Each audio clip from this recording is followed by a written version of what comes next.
Okay, here we go. Oh, there's kids playing hockey here. Future superstars.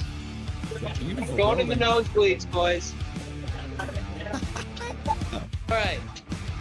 Going in. Oh, look at this. Very cool.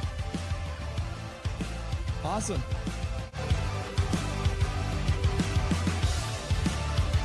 Very excited to have the one and only Laser from Hockey Shop in Langley. Welcome to the show, Laser. How you doing today? Fabulous. No slap shots. The Rangers score. Boo.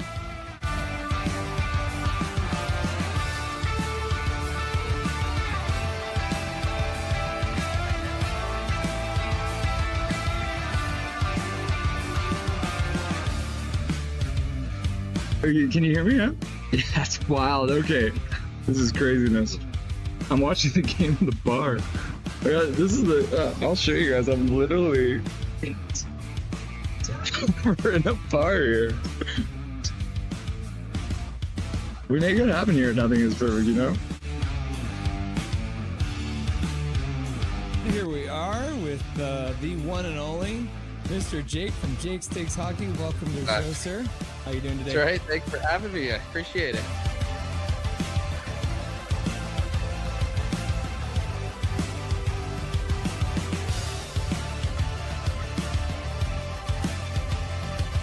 Russell is the best. He's the secret master of the universe. Yes. And he's come to this realm to set us free and deliver a cup to Vancouver, I think. Russell is a gift from the gods, I think. What do you want? You want to say hi to anyone on the stream? You want to say shout out to anybody? Any advice, words of wisdom? We got 2-1 Canucks right now. There you go. Oh yeah, look at that nice ice getting all clean. There you go. Go Canucks, go! All right. Yeah, literally the back row, boys.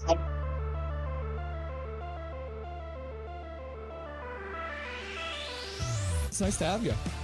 Thanks. Yeah, I'm happy to join you guys. Witten and Jordan from Canucks Uncensored. How you guys doing today? Awesome. We're good, Russell. Thanks so much for having us on.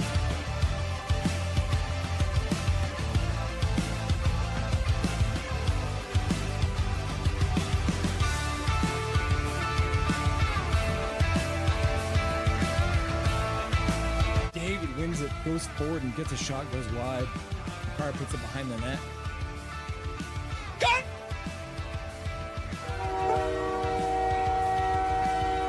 Time! Oh, I just got lightheaded!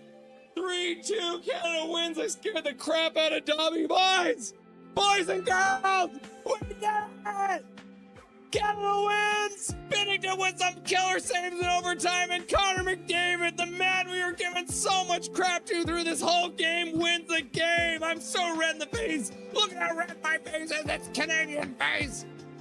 Oh, in Boston, boys! We win it in overtime!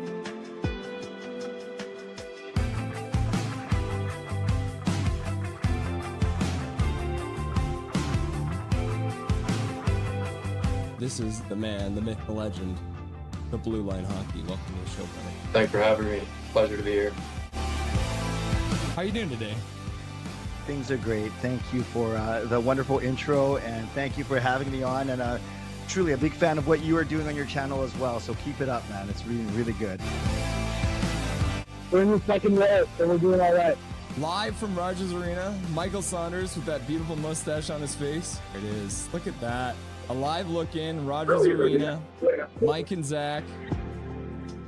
Russell, how are you doing, sir? I'm doing really good. It's nice to see you. Great to see you. It's always fun popping into the streams every once in a while when I get a chance, and nice to finally be chatting with you. How are we? Guys, this is awesome. I'm excited to be here.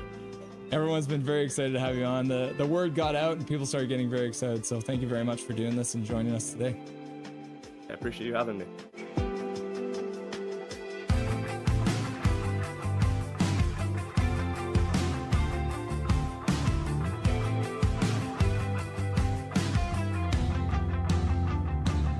Thank you for having me. Thank you to everyone who requested to hear my beautiful voice too. I appreciate that.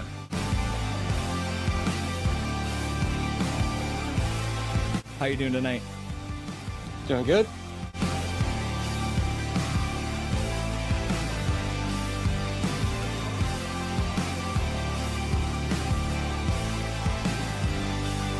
Thank you very much for taking the time out of your very first hockey game to join the stream. Everyone was very excited to see you, and enjoy the rest of the game in the third period.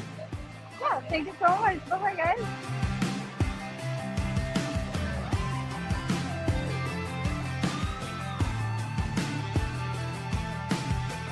Trevor Beggs joining the show from Locked On Canucks. Thanks for joining me today, brother. My pleasure, Russell. How you doing today, buddy? I'm doing really good. I'm doing really good. Hey, buddy. What an intro. Thanks, man. Hey, no problem. It's nice to see you again. It's been a while. Dude, absolutely. Yeah, those late nights, early mornings. Yeah, weird they were times. rough. We are excited to welcome Dave Hall to the show. Welcome, my man. Hey, thanks for having me today. I'm excited to be on. Yeah. We're excited to welcome to the show Larry Fisher. Thanks for having me, Russell. Looking forward to talking lots of hockey.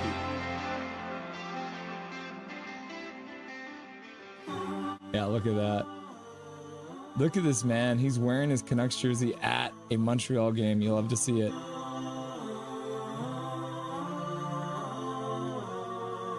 He became a local legend by calling the Abbotsford Canucks Calder Cup run.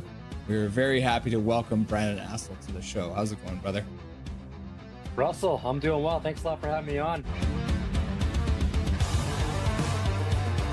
I'd like to introduce to Nothing is Perfect, Mr. Zach Nolan.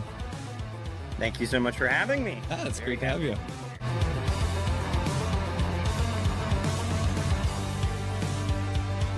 Howdy. What's up, my dude? They say never meet your heroes, but boy, am I glad I got to, because here he is, the man, the myth, the legendary host, Toddcast Podcast, Mr. Todd Hancock. Dude, thank you, man. What a crazy introduction. A hero, a myth, a legend. Yeah. We are pleased to welcome to the show Canuckland. Thanks for having me on. I'm really excited.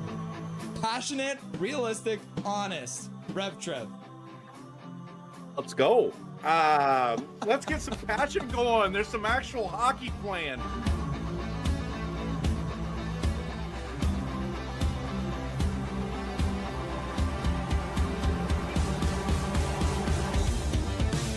Smith plays it right across the zone. Bolana with a shot. Score!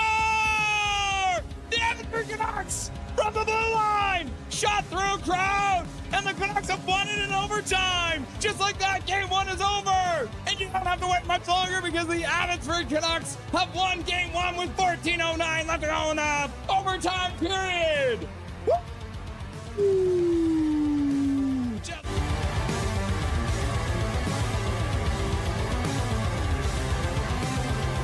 Charlotte wins the draw. They skate in. They take a shot towards the net. Goes high and wide.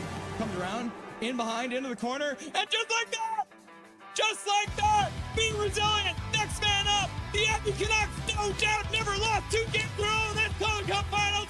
And the Abbey Canucks are Calder Cup champions. Woo! Can you believe it?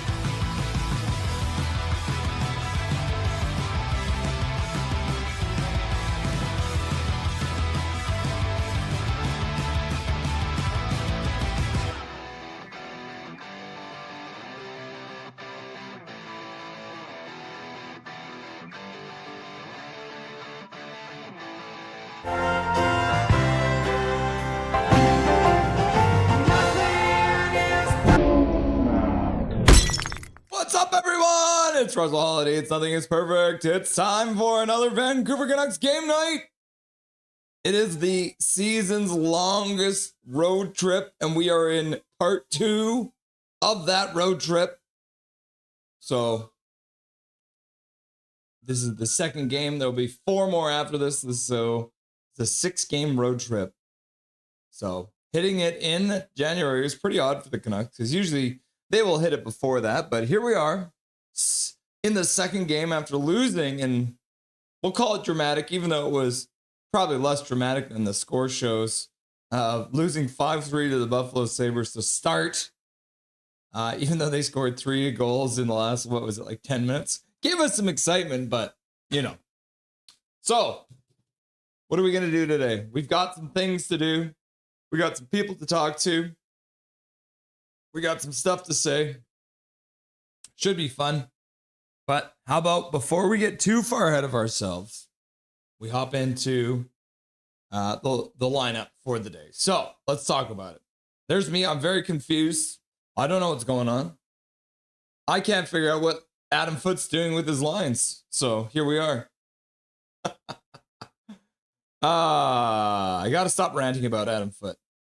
Canucks versus Red Wings. That's what we're going to be watching. The last time these teams played, the Detroit Red Wings shut out the Vancouver Canucks 4-0. We're going to start off by saying hello to all the beautiful people who are right here waiting for this game to get started. Then we're going to go through the stats that you want, but you don't really need. The new and improved like we saw last game. So you guys let me know if you like the new version. It's a little more detailed. We're going to go through the Canucks starting lineup, which has come out, which is good. What does it say? Did I say 7 o'clock? Does it say 7 o'clock on the scoreboard? No, it doesn't. What are you talking about? Typo? 7 p.m.? What do you mean? What do you mean, Calvin? First intermission, we're going to have Dustin Boydell. He's going to stop by. We're going to talk about the ups and downs of the first period of play. As well, we're going to go through everything that's happening in and around the Vancouver Canucks. Some of these topics will make you happy. Some of these topics will make you angry. We'll see how it goes. Second intermission, Jake Six Hockey will be here. You do get him this evening, so he'll be stopping by. He has been very busy with the holiday season up at Shoot Lake Lodge, so we will get an update for him to see how he's doing, making sure he's doing all right.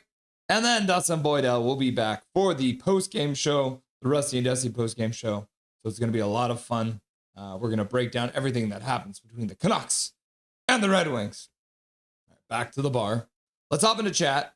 I did see Calvin 99 Charlie was here first, and he was like, Trevor London, Trevor London, Trevor London, Trevor London. Canucks go, Canucks go, Canucks go. And then he did the wave as well. So you'll love to see that. Thank you for being the first one in chat, Calvin. And then Evelyn's here.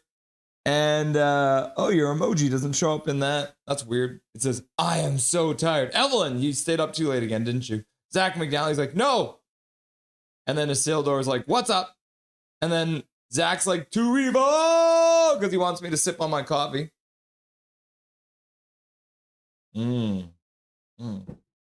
Afternoon coffee, yep. Whenever we get a 4 o'clock start, we always start the night off with coffee. Then let me in again. So they let me in again. So far, so good. Yeah, Isildur. You always get in. Trying to escape the bag over the holidays. Isles kicked it in. Kind of kicked it. Huh.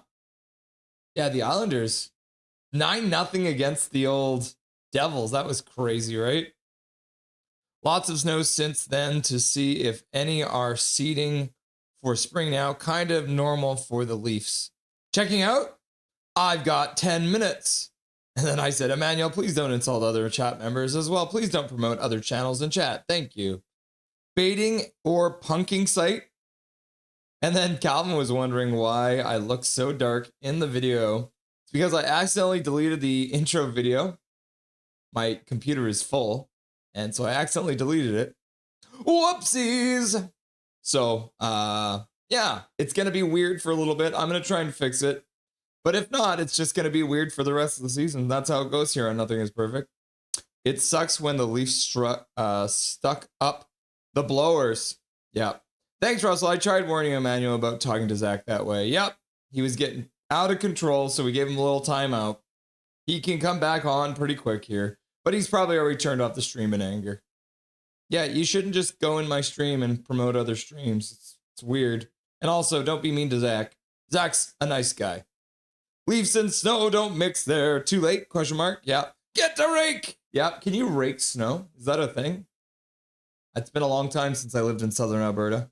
I don't think I ever raked the snow though. As I said, fans of all teams are welcome here. Yep, correct. They need help. Harsh. That was a beauty. Squid or octopus on the menu. I had calamari once with tzatziki dip, and when I had teeth, they were good. Good luck, Hockey Town. Yep. They do throw octopus on the ice in Detroit.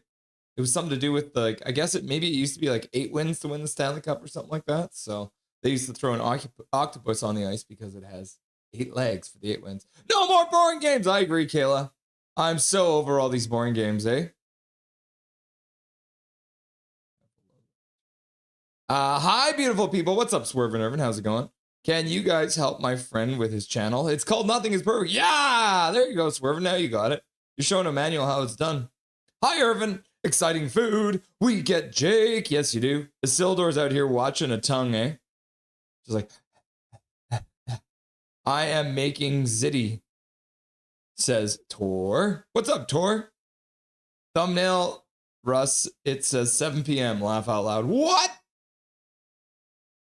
Does the thumbnail say 7 p.m.? Oh, it sure does. Oh my God. Whoops. What is this? Is this short for tzatziki or ziti? What's ziti? What is ziti? Yeah, that's a good question. Isildur seems like he knows and he wants to eat it. Tor, are you Italian? Yeah, says Tor. Hey, everyone, let's have a fun time tonight. I agree, Kayla. I hope we have a fun time tonight. Oh, coffee. Yeah.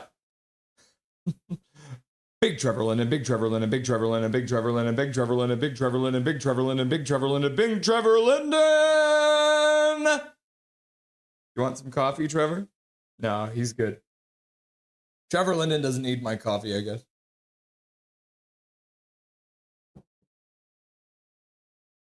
That comeback win against the Leafs. 9-0 was like a good day's fishing. Wow, yeah. And then Zach's got the thumbs up. Good, thumbs up. So I heard when the Islanders beat the Devils 9-0, Markstrom walked over to Patrick Waugh and whispered, I'm never playing for this team again. Yep. That would be how it goes, right? And then Swerve's like, Zach! And then he's handing him a heart. Russ, how come you don't have your logo as an emote? That is a good call. Yeah, I don't know. That's a good question. We have so many emotes. You always want more, don't you, Calvin? I guess we could put it in there. Good afternoon, everyone. Might be rough one today. The Red Wings are second hottest team behind the Avs since December the 1st.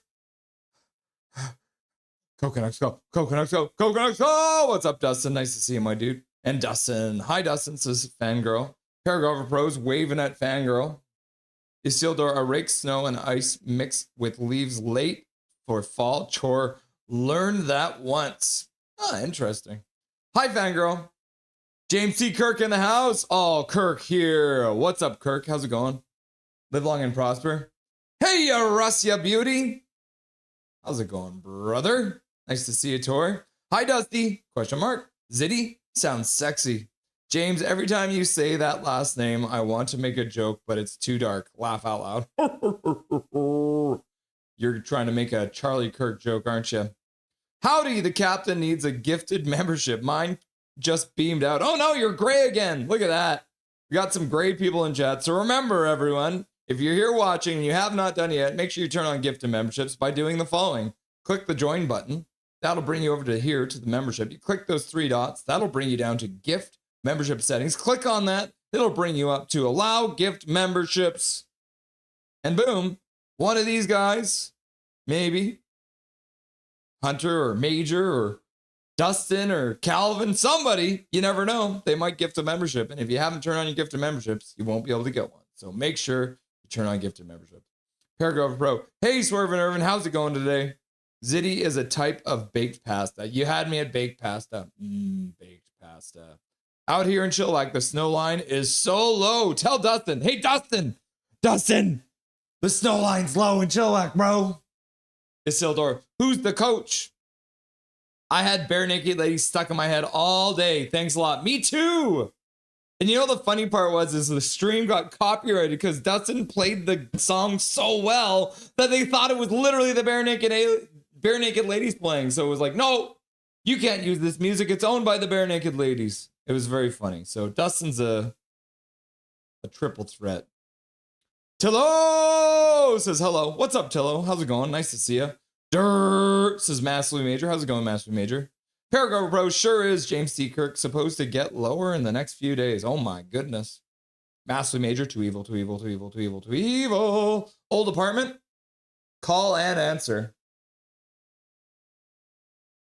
Tampa Bay are hot too, says Isildur. Lovers in dangerous times. New kids on the block. Dijon Mustard's here and he's like, Coconuts, go! And then Tor's like, I'm going to use my monthly membership message. 4 months as a member. Dusty is more talented than Tate McRae and should be the Canadian icon dating Jack Hughes. Yes! I agree. Dustin, what do you think? Would Katie be okay with you dating Jack Hughes? Maybe.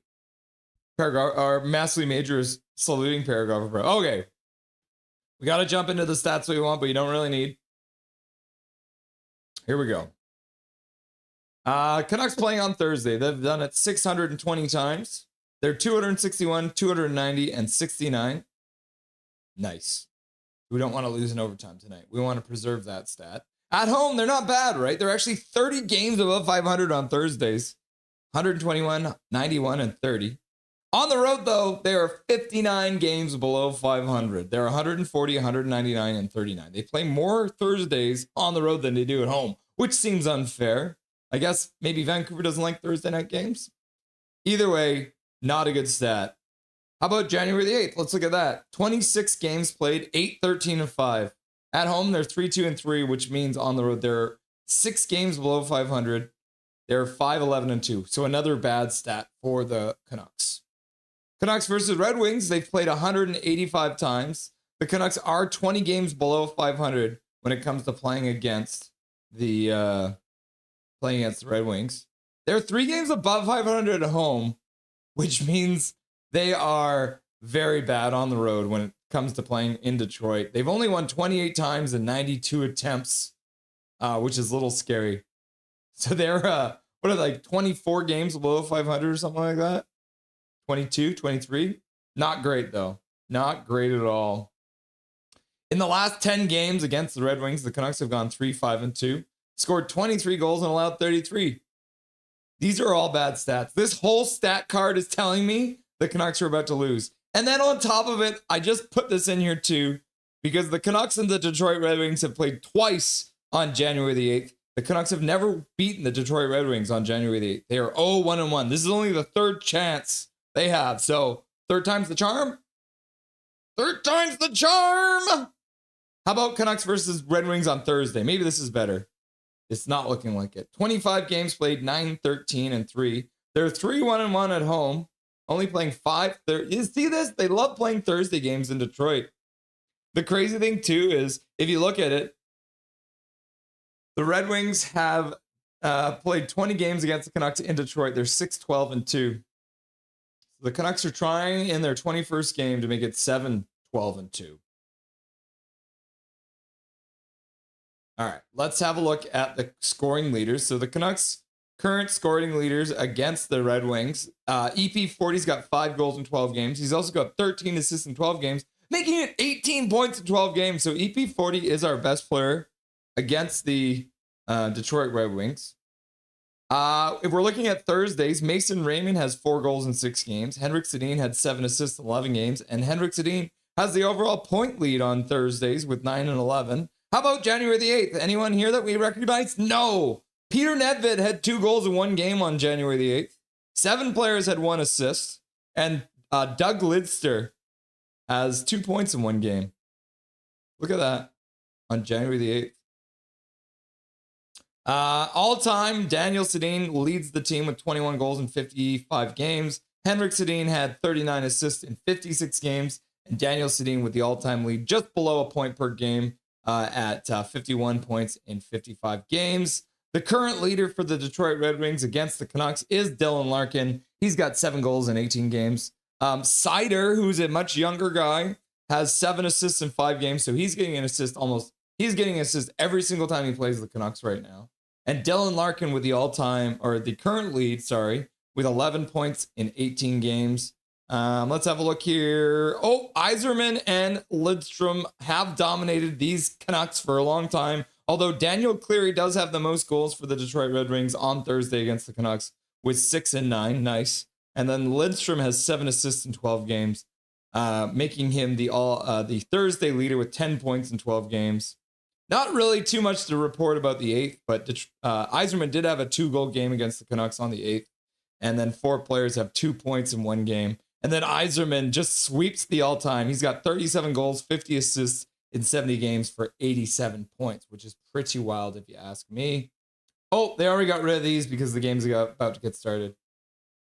Let's see. Let's go through and have a look at this. So the Canucks have played 42 games.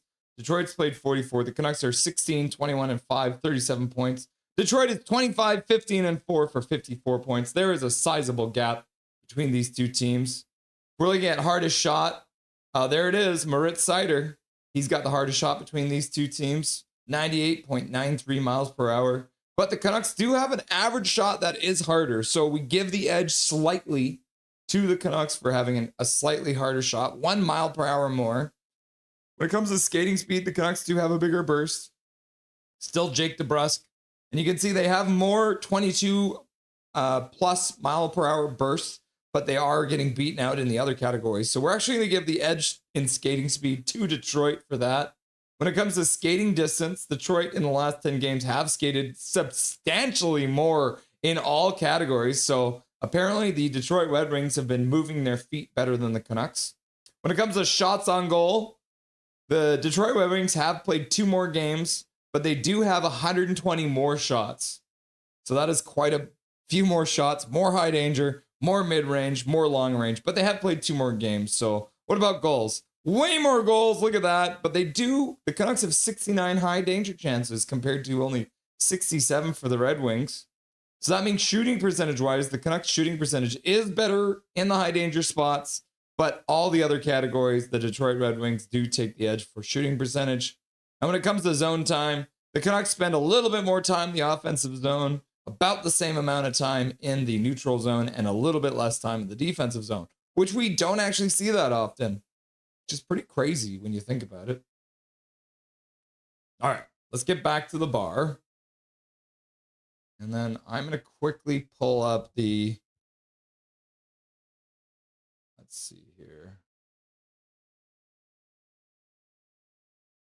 We need to have, where is team stats? Yeah. I want to look at power play percentages. Okay. So Detroit falls at 6th with a 24.6% on the power play. And the Canucks are not too far behind, actually. They're at 13th, and they've got a 20.4% rate. And then on the penalty kill, Detroit is, where are they on here? They are 14th at 80.7, and the Vancouver Canucks still remain all the way down here, 74.1%. So advantage to the Red Wings when it comes to the special teams. And then if we look at just the general last 10 games between these two teams, so Detroit in their last 10 games is 6-3-1. And the Vancouver Canucks all the way down here are 4-4-2. All 4 of those wins coming in their streak immediately after Quinn Hughes left the team, right? Oh, no. Did we get one more win in there? I don't know. Either way, Detroit should probably win this game. Let's be honest with ourselves here. Shall we? Can we be honest with ourselves? All right. The national anthems are over. So let's make it say first period here. And we will get the clock started once they drop the puck. Oh, we didn't do the starting lineups. Let's do that right now. So the Canucks offensive lines are as follows. You got the top line of Evander Kane, Elias Pettersson, and Brock Besser together. We've got the second line of David Camp back on the second line with Jake DeBrusk and Kiefer Sherwood. Canucks break in and almost get a backhander away. And Detroit's taking a penalty. Oh my God, just like that. Jake DeBrusk driving to the front of the net. I had to interrupt this whole thing because suddenly Jake DeBrusk was in on a partial break to the front of the net, trying to deke to the backhand and getting taken down. I mean, I don't even know if that should be a penalty, but might have been a bit of a weak call there.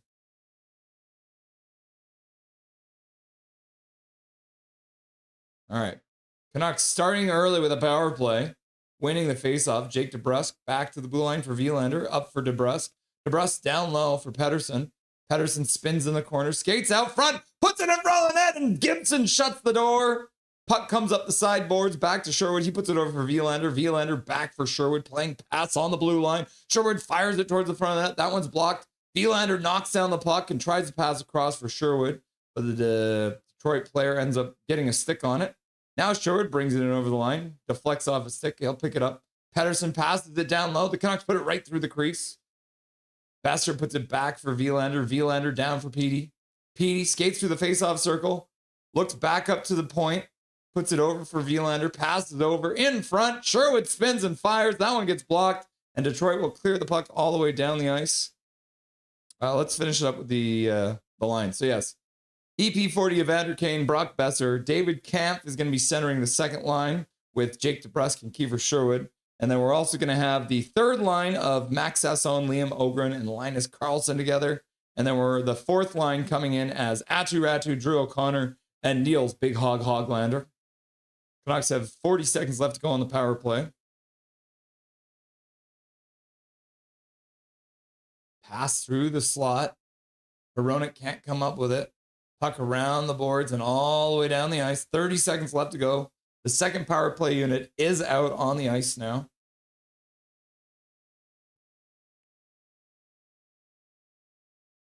Canucks get the puck over the blue line, dump it in behind Gibson. Detroit gets to it first, and they'll dump it out of the zone, but it goes off of the mesh just above the glass line, so that whistle will blow. They'll have 13 seconds left. Pettersson put it right in the crease. Jake DeBrusk couldn't finish it off.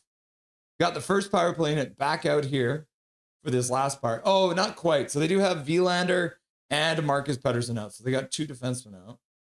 So it's Larkin versus Pettersson. Larkin cannot win it. It's a winger win. Pettersson through the faceoff circle, passes it right through. Marcus Pettersson puts it off the boards in behind the net. DeBrusk back to the blue line. Marcus Pettersson down the boards. Shot to the front of the net. Saved, and Gibson has the rebound come out front. Hoglander chops it wide. So we got Hoglander out there with Pettersson, and I don't know. They've just made up a completely new line. Like I said, the lines are insane tonight, guys. The lines are insane tonight. Canucks bring the puck back in. Hoglander digging away. Comes up with it. Spins. Puts it back to Myers on the blue line. Myers puts it down the boards for Hoglander. He lets it go behind the net. Now he gets a return pass and tries to bring it up front, but he gets poke checked. And Detroit will skate out. Puck into the Canucks zone. Tyler Myers tries to play it by a man. He gets it over for Ratu. Ratu passes it out into the neutral zone for Drew O'Connor. He skates over the blue line. Uses his body to block the puck. Puts it right through the slot. Nobody was there to touch it. And Detroit will skate it back out. Bringing it over the blue line, dumping it in, ends up behind Lankinen. And Lankinen doesn't have to make a save because Canucks will clear it all the way down the ice. The Canucks do have two shots. What's up, Luke Flyswatter? Nice to see you. Russ, I'm officially reading Harry Potter and the Chamber of Secrets. I know a bit about the character Dobby now. Yes, you do. He's a mischievous little character, isn't he, eh? Just like the real life Dobby, my Dobby. Crystal will be happy to hear that. I'll let her know. Puck gets flung in behind the Detroit net. Detroit gets checked by Sherwood, but Sherwood loses the puck. Gets it back, puts it back to the blue line. Shot to the front of the net by Steve Bouillon, and the save is made by Gibson, and he'll hang on to the puck. All right, let's have a look at the defensive lines. That will probably change, but let's have a look at them anyways. So you still got Marcus Pettersson and Tom Wielander playing together. And then we've got the second pair of Zeev Buium and Phil Hronek. And then we've got the third pair with Elias Pettersson getting back in the lineup to play with Tyler Myers. And then we're going to have Kevin Lankinen, who will be in net tonight, as you heard me call. All right, there's the starting lineups. We got it all done. Look at us go. Max Sasson gets waved out. Carlson wins it, plays it down the boards. Max Sasson comes up with it, back to the blue line. Zeev Buium walks the blue line. Now he skates down the slot, puts it towards the front of the net. That one gets blocked. Now Detroit will start out. Good work there by Zeev Buium to drive the puck to the front of the net. Puck into the Canucks zone, back up to the blue line, pass across, shot to the front of the net, blocked. Now Ogrim will skate out with it. Drops the puck there for Sasson, who drops the puck for Carlson, who puts it to the front of the net. Looks like a shot for a rebound. Marcus Pettersson chops it down the boards, but the Canucks couldn't handle it. So the Red Wings will take the puck behind their own net and take a minute. Let everyone change. Detroit dumps the puck in. Larkin gets to it first, plays it around behind the net. Back to the blue line, shot to the front of the net. That gets blocked. And then Kane throws the puck across the neutral zone. Canucks will get it down into the zone. Gibson plays it through his own legs. Besser intercepts it, plays it over PD. PD back to the blue line. DPD fans on a shot / pass, and the puck will go all the way down into the Canucks zone. Tyler Myers will follow up, dish the puck to the corner for DPD. DPD back for Myers in stride, skates it over the blue line. Right down in behind Gibson, puts it out front. Atchiradu chops it on.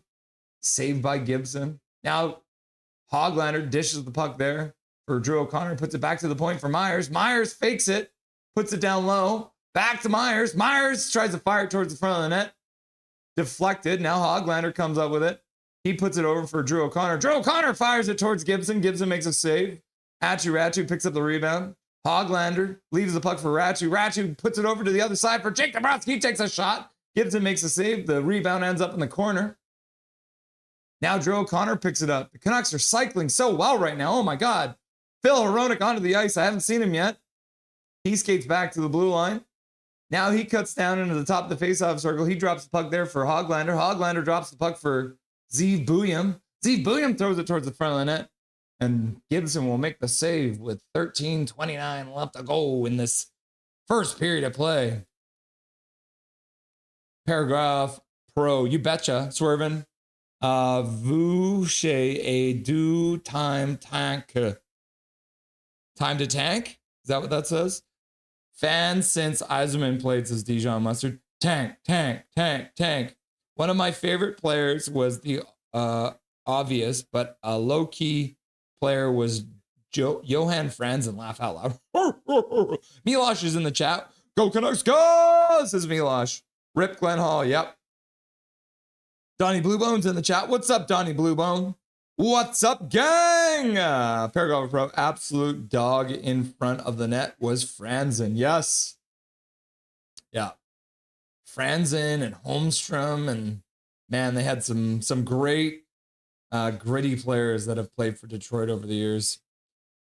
That's who Linus Karlsson reminds me of once he gets a bit more speed. Franzen, eh? Daniel's in the house. What's up, Daniel? Swerve Nervin. Tank Sempre. I won't be mad with wins, but Fangirl. Hi, Donnie. Dijon Yzerman could be second on most points if Bowman didn't teach him defense. Yep. Yeah, that's always a funny story, Dijon. For anyone who hasn't heard it, Yzerman used to be an absolute defensive liability, and Scotty Bowman's like, if you want to stay in this league, bro, you're going to have to learn to play defense. And he did, and he became one of the best two-way players in the entire history of the league. Rain railing here. We are clear right now in Surrey, but that probably won't last. Donnie Bluebone, 16 wins and 26 losses is so brutal. Unhappy face, unhappy face. Yep.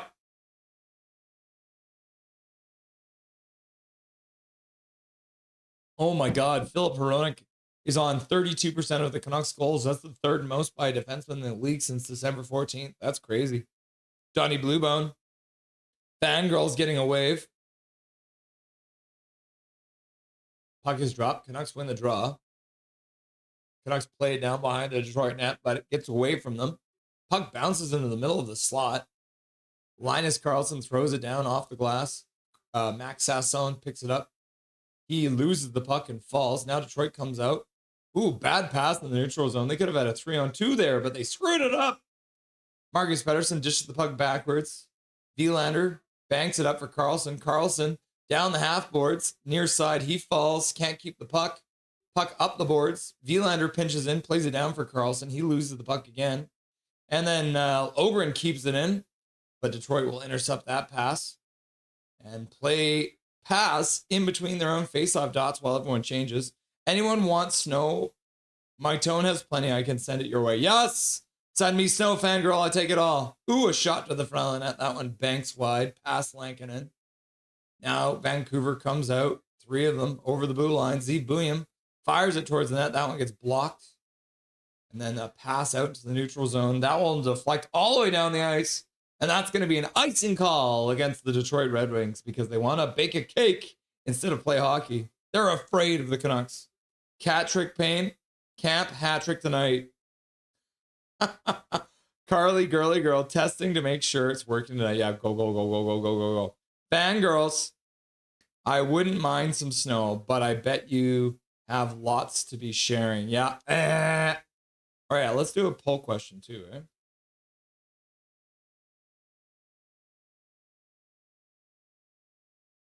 It's going to be a Hoglander poll question. Ooh, Pettersson. Pass is down low for Besser outside his reach, though. Pass over to Pettersson. Pettersson gets a good shot off, and Gibson makes a save. And the puck goes over the glass. So the whistle will go. Good job after that. Yeah, Detroit can't get the puck out. Pettersson keeps it in. Tries to spin a pass down for Besser, but just outside his reach. And then gets a good shot off, but good blocker save there by Gibson.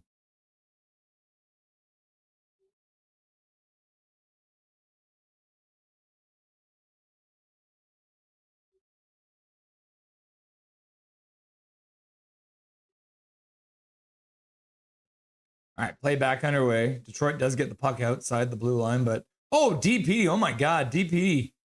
Every time DP has touched the puck so far tonight, he's had a hard time with it. He has sat out a couple of games, so he might take a minute to get back into the swing of things. Canucks play the puck down low. Shot to the front of the net. Gibson makes a save. Now Sherwood plays the puck around behind the net. Comes up. Myers pinching down from the point. Loses the puck. Detroit skates out now with a clean 2-on-1 over the blue line. Larkin skates in. Shoots it towards the front of the net. And just missed off the end. It looked like Lankinen might have gotten a piece of the glove on it, directing it wide. So they'll count it as a shot for now.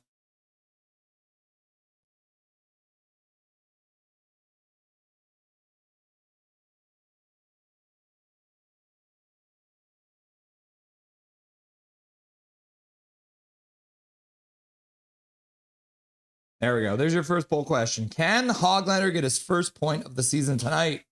I think this is game 9 for him. Ooh. A shot to the front of the net.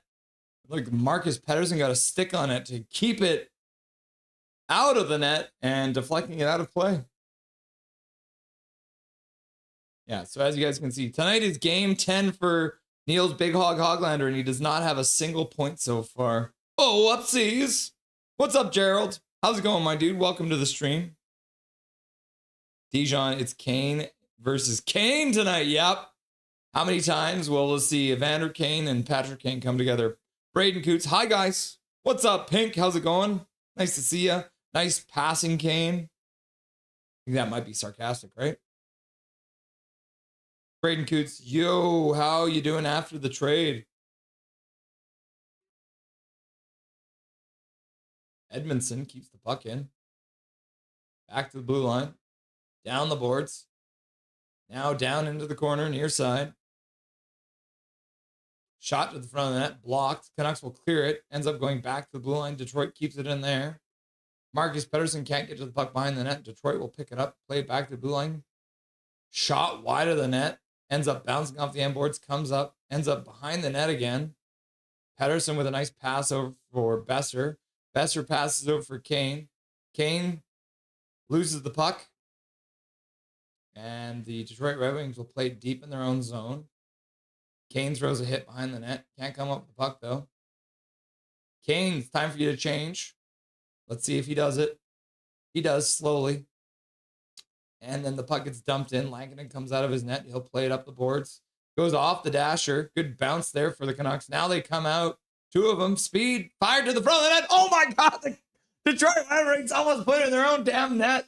Defensive play in front of the net. Got the stick on the pocket. Deflected it just wide of the side of the net. Holy cow, Detroit. Trying to score on themselves here. Detroit does have control in the Canucks zone. But they'll give it back to the Canucks because they felt bad. Now Sasson will drop the puck at the blue line. Ogren stick handles but loses the puck. Now the puck coughed up by Detroit. Ogren picks it up. He skates down through the faceoff circle, puts it towards the front of the net, deflected on by Sherwood, and Gibson's there with the glove to make the save. Oh my gosh. Can you believe this? The Canucks are out shooting Detroit 7-2. That means they'll probably get scored on in the last minute of this period, right? Because they're out shooting Detroit 7-2 right now. Faceoffs are 50-50. Canucks have 3 hits and 3 blocked shots. No giveaways, no takeaways. So far, the Canucks are moving well. Looks like they got a little pep in your step. Yo, yo, yo, says Luke Fleiswater. Hi, Luke. Terrible. Detroit shutout tonight, boys. Trevor Linden, Trevor Linden, Trevor Linden, Trevor Linden, Trevor Linden, says Calvin 99 Charlie. He's trying to reverse jinx the Detroit Red Wings. We drafted Ben Sherratt's cousin or brother last year. Yeah. And he just got traded in the CHL. Was it cousin? How do you spell his name again?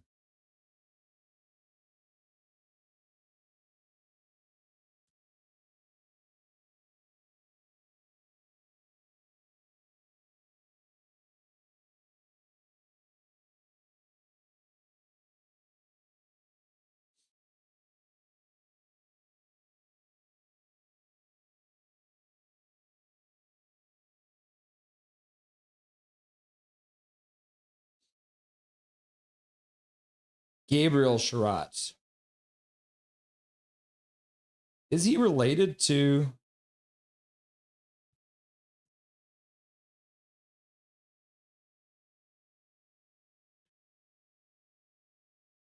I can never remember which one tells you who he's related to. He is cousins. He is cousins of Ben Sherratt. So Gabe Sherratt, our draft pick, is cousins with Ben Sherratt. There you go. We figured it out. Thanks, Luke. I will. Hello, everyone, says Lane Staley. What's up, Lane Staley? Nice to see you, my dude. And hello, Russell. Hello. There's Ichiko. Hello, Ichiko. Then pay $86 to see Harry Potter display at Stanley Park. I don't think we paid $86. I think I paid $50 for my tickets to go see Harry Potter. Me and Crystal went down, and that's where I got my wand. Wingardium Leviosa. Wingardium Leviosa. Canucks need Jay Beagle. Oh my God, Denny Bluebone. Maybe he'll come out of retirement for us. Detroit can't get the puck in the Canucks zone. Drew O'Connor tried to give it back, but they weren't ready for it. Canucks will dump it in. Ratu dumps the puck in deep. Puck up the boards, kept in by Pettersson. Pettersson plays it behind the net for Hoglander. Hoglander tries to pass it out front, deflects back to him. He skates back to the blue line. He'll play it down low. Intercepted there by Detroit. Now the puck squirts out in front. Pettersson can't come out with it, but Drew O'Connor kicks it free, and then Pettersson can get it. Now a pass behind the net for Hoglander from Petey. Hoglander protects the puck. He'll spin and play it down the boards. Gets past Drew O'Connor. Detroit will chip it up the boards. Bouillon comes down from the point to keep it in. The Canucks are having the Detroit Red Wings in the zone, but can't really do anything with it. You can't really get the puck. I don't live Vancouver, Luke. Otherwise, I would. Oh, and then Hunter is here, and he says, "Big Hog for 2 points tonight. $2 for Big Hog's 2 points. I'd love to see that. Thank you, Eric Hunter, for the $2 dono to Dobby's College Education Fund. We appreciate you. I appreciate you, my dude. Russ, devs are messing up the game. They are making operators the ability to choose their armor in light, medium, heavy, or juggernaut. Howdy, gang, says Hunter. Eric Hunter, the legend in the house, in the rafters, and in the chat. We are all Canucks cousins. Yes. Who was scratched tonight? P.O. Joseph. I guess it's P.O. Joseph and Arshdeep Baines, because Arshdeep Baines is still technically on the roster.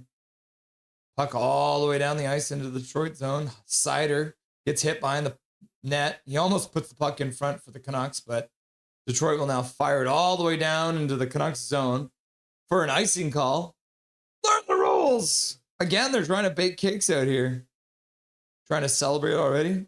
New footage from the Milano Arena is out, and the arena looks much better, but still clearly unfinished. Yep. Chilliwack is Snowline Central. Yep. Drat, says Luke. Oh, wow, James. Go Canucks, go, says Van Albeity. Cheers, everyone. LFG. Detroit wins the draw, but the Canucks keep it in. Puck right on the blue line. A little bit of passive interference there by Kampf. Canucks will dump it in. Sherwood hits his man on the corner. Can't come up with the puck. Now DeBrusque gets the puck free. Sherwood down the boards. Passes back to the blue line. Shot to the front of the net by Marcus Pettersson. That one's saved. Now they try and get it back to the blue line. Zeev Buyam has to keep it in. Now he takes his man down. Are they going to call that a penalty? Oh, yeah, they are calling it a penalty. Marcus Pettersson doesn't like the call. Neither do I. Detroit was trying to kick the puck.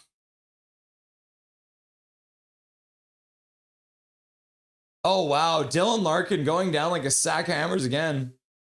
Diving.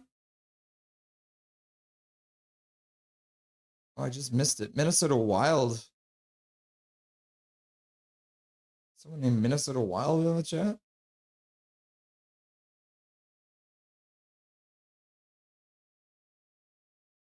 So Detroit goes to the power play after a weak call because Dylan Larkin is a diving bitch. Swear jar. Shannon in the chat just waiting for Coach Rob as he is bringing Subway sandwiches for us. Subway sandwiches. Trevor Linden says Massily Major. Happy 420, everyone. Oh, no, I just missed it. Hello, beautiful people. Hope everyone's having an epic day. Nice to see you, Thomas. Detroit dumps the puck in. Yummy, Shannon. What kind of sub are you getting? Eisenman was JT Miller before JT Miller. Laugh out loud.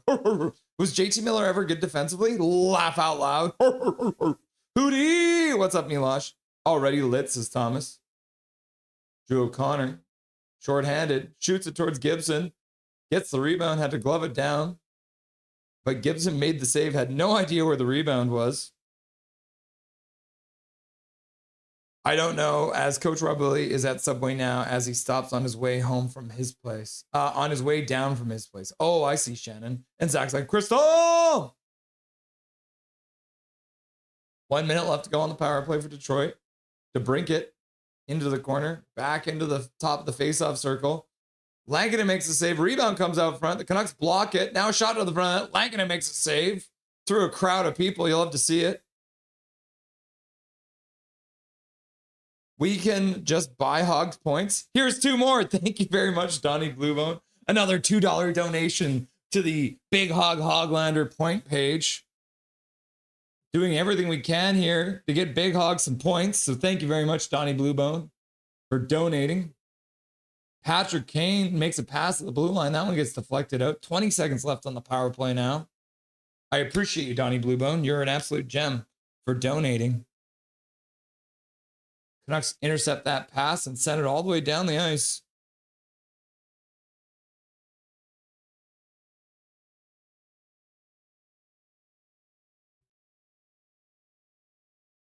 Penalty is over. The Wings did get 2 shots on the power play.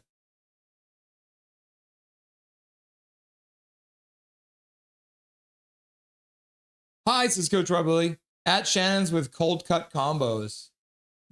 Cold cut combos. Yeah, look at that. Swervin's got Dylan Larkin in the chat, diving out here. Got 4:20 left to go in this first period of play. Shot to the front of the net by Detroit, blocked. Another shot to the front of the net. Lankinen makes a nice save. Puck deflects to the side. Detroit keeps it in at the blue line. They'll dump it down the boards. Now chop it in behind Lankinen, but the puck comes up to the corner on the far side.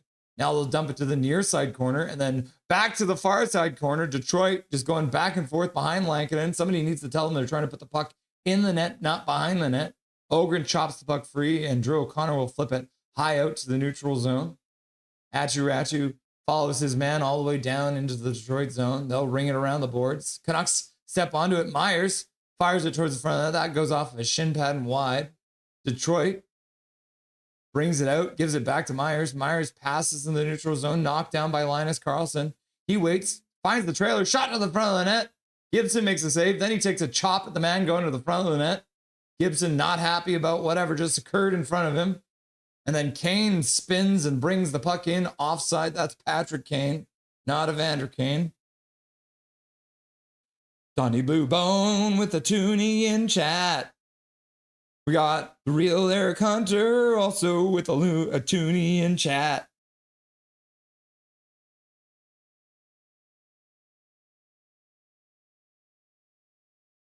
The Minnesota Wilds fan. Sorry, if you're still here, Minnesota Wilds fan.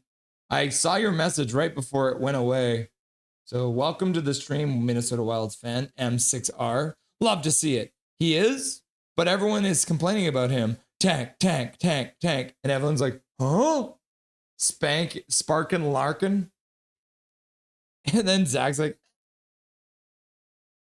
I'm glad it is. Plain Kane. I have had so much snow growing up in Edmonton, and we had snow from the middle of September until late May. Yup. Trinket to Brinket. Oh, wow, Shannon. Wow, Avs games make the Avs games make this feel like a preseason game, don't they?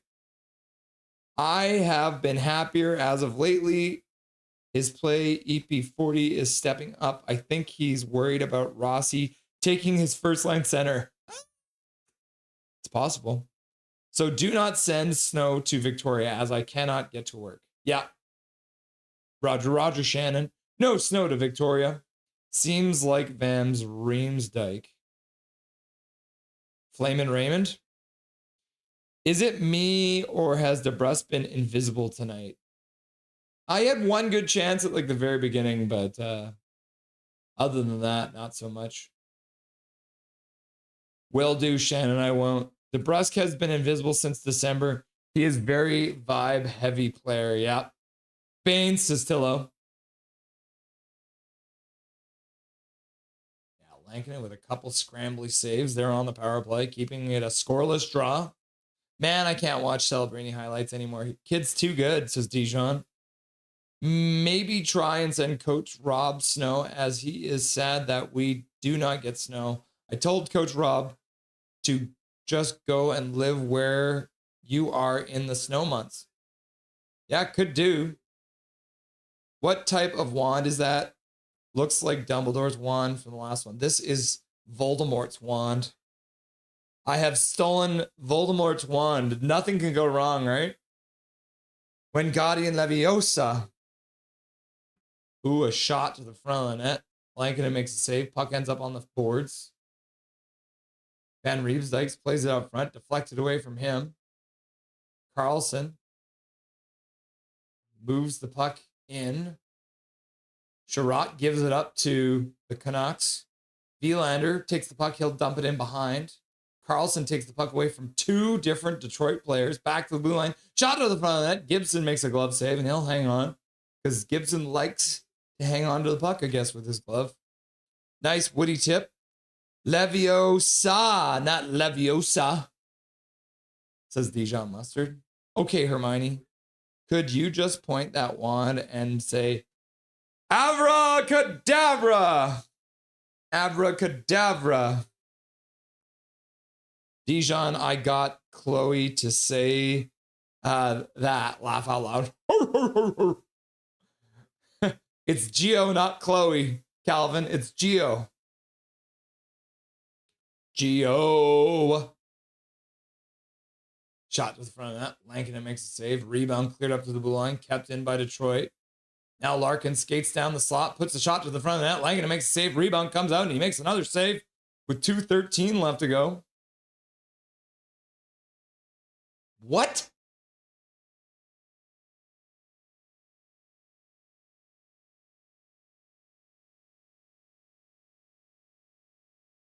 Oh.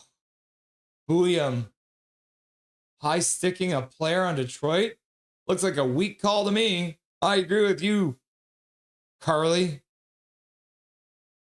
F you, refs. Yep. Geo Collins. Yeah, there you go. All right. Detroit gets another power play. 2 minutes for high sticking on Zeev Buyam. Just over 2 minutes left to go in the period. Detroit got 2 shots on the first power play. Ratu can't win the draw. Detroit will come out of a scrambled draw. Played down the boards. Myers intercepts it. And then Kampf takes his man down. So now the Canucks are going to go down 5-on-3. Detroit? Are we playing the Detroit swimming team? Is that what this is? Because all I've seen so far tonight is a bunch of diving. Oh my God, what a dive! Holy. The real Archonder's like, LFG! He's here for the tank, yep. TH, or 2F, 2-man advantage, yep. 2-man advantage for 1 minute and 52 seconds. What a joke, says Milosh. Swerving is like, tank, tank, tank, tank. Thomas is like, tank, tank, tank, tank. It's Phil Collins' niece. Yeah, Phil Collins is British, isn't he? Detroit does win the draw. Now pass back to the blue line. Pass down low. Puck in front. Deflected away by Marcus Pettersson. 1 minute 38 left to go in the 5-on-3. And 1 minute 50 left to go in the period. Weak Red Wings team. Yep. Good stick by Mr. Marcus Pettersson. You're kidding me, Marcus. Dive. Divers on the loose. Yep. We are not losers yet. I suppose that's a good thing. Yep. We're not losing yet. What's up, Gary Wiseman in the chat? Nice to see you. Detroit has control. Raymond down low. Back up for Raymond. Top of the faceoff circle. Pass across the top of the slot. Down low. Shot to the front of that. That one misses. Goes wide off the end boards and will deflect all the way down. Gibson will play it. Canucks will change. They managed to change, so we got Besser out on the penalty kill now. Got Myers and Hronek on the defense. Myers pinches his man. Besser tries to get to the puck. He does. Now Besser gets that puck all the way down the ice. Ooh, Dustin's going to like that. What's up, Paul Bilford? Save that one to help the Canucks win the draft lottery. That's a good point, Paul. I will. POJ back to the Penguins. Can you imagine? Finny Song in the house. Let's go, Lanky. Shot to the front of the net. Ooh, deflects just wide. Myers behind the net. Plays the puck over into the corner. Marcus Pettersson can't get the puck out. Detroit, DeBrincat across the slot. Shot to the front of the net. Knocked down there by Myers. Over. Oh, it was Marcus Pettersson who knocked it down. Back to the blue line. Patrick Kane. Shot to the front of the net and he scores.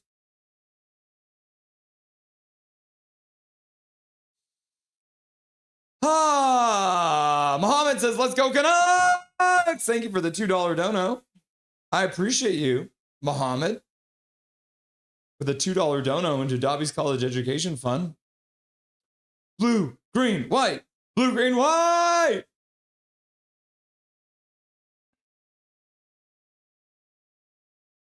Oh, man. Patrick Kane just fires it short side. Where does that get in? The cameraman does not allow me to see how that puck enters it. So here we are. Thank you very much for the $2 dono to Dobby's College Education Fund, Mohammed. We appreciate you. And the Detroit Red Wings will have 24 seconds more on the power play. There's only 28 seconds left to go in the period. So unless they score, the power play, well, I mean, if they score, the power play is over. And before the end of the period, the power play will be over. Boo! Tyler Myers almost gives the puck away. Now Hronek gets to center. He'll slap that puck in, comes around the boards. Sherwood plays it deep again. Detroit has a little bit of time. 5 seconds left in the power play. They'll skate it over the blue line. Hronek, former Detroit Red Wing. And the Canucks will just flip it down the ice, and that'll probably do it. Yep. The end of the period, the end of the power play. Patrick Kane. Oh, Patrick Kane haunting my nightmares once again. And we're into the first intermission of play. What did I say? The Canucks were out shooting the Detroit Red Wings. And so the Detroit was going to score in the last minute of play to take a 1-0 lead. I guess I should update the scoreboard, even though I don't want to. All right, let's get Dustin on the phone. Excuse me, I'm embarrassed.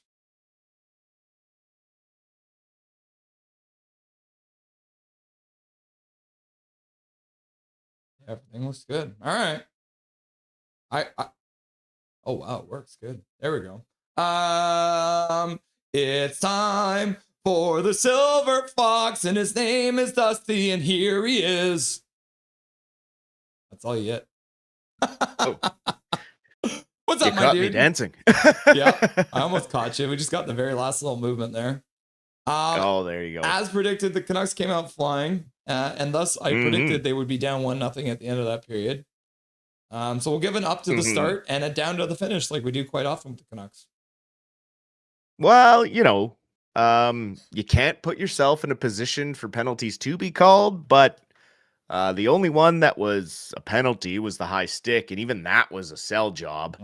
But Larkin going down very easily when Marcus Pettersson's trying to make a play on the puck on the boards, and then DeBrincat going down very easily on that, Kampf trying to kind of reach for the puck, and then DeBrincat leans in and just falls from a big lean. But hey, you can't put your sticks in those spots because the refs are, in this day and age, going to call it, because the longer they let diving go in this league, the better guys are going to get at it. It'd be nice if they started maybe calling them from time to time and getting a fine thrown at them here or there. But I've noticed it getting worse and worse around the league. Sometimes our guys are guilty of it, going down a little too easy or snapping the head back. So, nobody is perfect, but I can't really say that I agree with the officiating in that first period. Yeah. No. You're right. A very good start, and I will give credit where credit is due. On the 5-on-3, Besser made a really strong play on the boards, which is what I want to see from him, making an impact away from the puck. The offense will come back eventually for Besser, but if you're a leader on this team and you're wearing an A on your jersey, you need to be effective in other ways when you're in a slump. And making plays like that on the boards, or blocking shots and making strong defensive plays and smart defensive plays, is one way to help your team as a leader. Hopefully he caught wind of being in the plus-minus basement and wants to get out of that a little bit and start helping go the right way. But, a good play there on the boards. Marcus Pettersson with the bad play there on the 5-on-3. He really needs to get that out of the zone, just get it deep. Lankinen, you cannot cheat pass on that 5-on-3 either. Like, if they're going to beat you with a cross pass and a one-timer, so be it. It's a 5-on-3. But you have to hug your post. You can't get beat short side on a little fluffer wrist shot by Patrick Kane. Like, you just can't. And it's just one of those situations where it's like, yeah, he's doing great, but then lets in one like that, and you're just like, I'm of the side that we need to finish dead last. So, like, I'm not upset that we're losing, right? What I'm trying to focus on now for the last half of the season is watching our young guys and making sure that they're doing the right things, and making the right decisions. And I really liked, some of the stuff we saw from Carlson, that Sasan, Carlson, Ogren line was trying to get some cycles going in the offensive zone, a lot more speed, and getting those getting the penalties for the last half of that period there really stifled the momentum of the bottom two lines that were managing to get into the offensive zone well. And if your bottom two lines can start putting the team on their heels a little bit, then it opens up some space for your top two lines to start generating more offense. But then when you take 3 straight penalties and have to kill one and then kill a 5-on-3 pretty much immediately after, it's hard to keep any momentum going. And they lost all the momentum, end up giving up only one, which is nice on the kill there. And we'll have work to do again, as usual, coming out of the intermission. Yeah, we're gonna have it down to Adam Foote's lineup. So once again, because me and Dustin talked about this, they had Dan Murphy at practice because they're on the road, so they don't have our usual guys doing the lines. And Dan Murphy sent out the lines, and he's using emojis and stuff to try and make it fun. And then he sends out another tweet in response to his own tweet and says, by the way, Adam Foote said the lines that we practiced with today are probably not going to be the lines that we play with tomorrow. So take these lines with a grain of salt. And I'm like, why are you practicing with lines that you're not going to use? What's the damn point? And so then I looked it up because I finally wanted to do it. I friggin' looked it up. Adam Foote has used 43 different line combinations. This is all of them.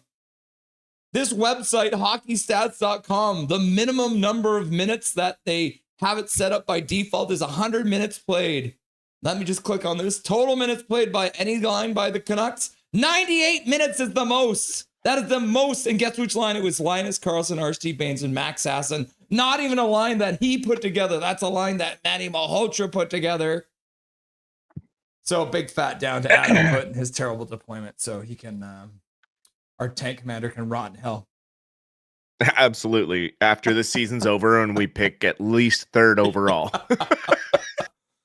Okay, so although the Jets are trying real hard to let that not be a possibility for us. The Winnipeg Tanks, as Pickfetty has been calling them. Sherwood has apparently been offered anywhere between 4 or 5 years, but about $4 million per year. So that's the first offer that most people have heard about. But the other offer I wanted to bring up was the fact that for some damn reason, and we might just have to thank Chris Drury, my goodness, why the hell is New York interested in trading for Sherwood? They just lost Adam Fox to LTIR and Shesterkin. They're not even in a playoff position. Would that be the best offer the Canucks could get from a team that is as dumb as New York? Not a chance. Obviously, in New York, the rumor is out there, but then there's the caveat behind it that, they're going to wait till they see where they're at the end of January or going into the Olympic break. And it's like, well, so is every other freaking team in the league. So it's like, it's just trying to create smoke in a situation where there really isn't much traction, I don't think. Obviously, former teammates of him probably speak very highly of him wherever they go. I'm sure JT Miller would love to have Sherwood on his team. I'm pretty sure Quinn Hughes has probably told Minnesota, he's the reason he came to Vancouver in the first place was Quinn Hughes, because he hated playing against him in the playoffs when he was on Nashville. And that's how he ended up in Vancouver. So, there are going to be plenty of offers out there for him. I think it's going to take until the end of January as well, like going into the Olympic break, to really see who is the front runner contenders. We have plenty of teams now dropping back to earth. If you look at like the Anaheim Ducks last 15 games, I think they have 2 or 3 wins in the last 15 games, and are struggling to get anything going. And more teams like that were really hot to start the season are now going through their tough stretches. And it goes for the Canucks too. It's like they have a really easy second half of the season, and there's other team that the Pacific is just so weak. Like they might even leapfrog a wild card. Like the 2 wild card teams might come from the Central Division. Like they might both come from the Central. So there might be 5 teams from the Central, and then the Canucks could randomly leapfrog into the 3rd place in the Pacific, because the only 2 teams that are really like ahead of everyone are Edmonton and Vegas. And even them are only, I think Edmonton's only at 45 points right now. So Edmonton's at 48 now. Vegas is at 48. Oh, they're 48. Yeah. And Seattle, so it's like of all teams, you predicted at the beginning of the season they would finish second in the division. I believe it was second, or maybe it was third. It was second or third. They're at 47 now, right? And then San Jose's also got 47. And then Los Angeles got 46. So the entire Pacific Division is essentially between like Vegas is first, Anaheim is 6th, and they're at 45. There's only 3 points separating the top 6 teams in the division. It's insane. Yeah, it's wild.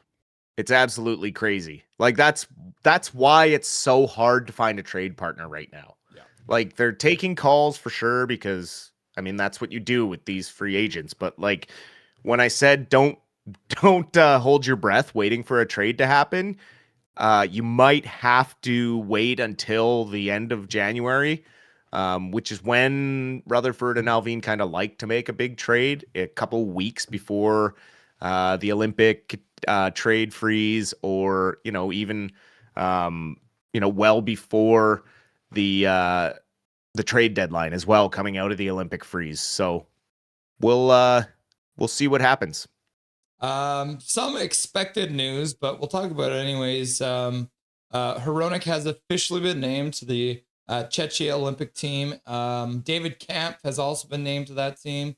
And then a bit of a surprise, but maybe not too much, is Lucas Reichel has been named to the German national team for the Olympics. I want to start with Lucas Reichel, because obviously was a guy who did not get the treatment I think that he deserved here in Vancouver as a result of them, for some reason, refusing to try him on the wing.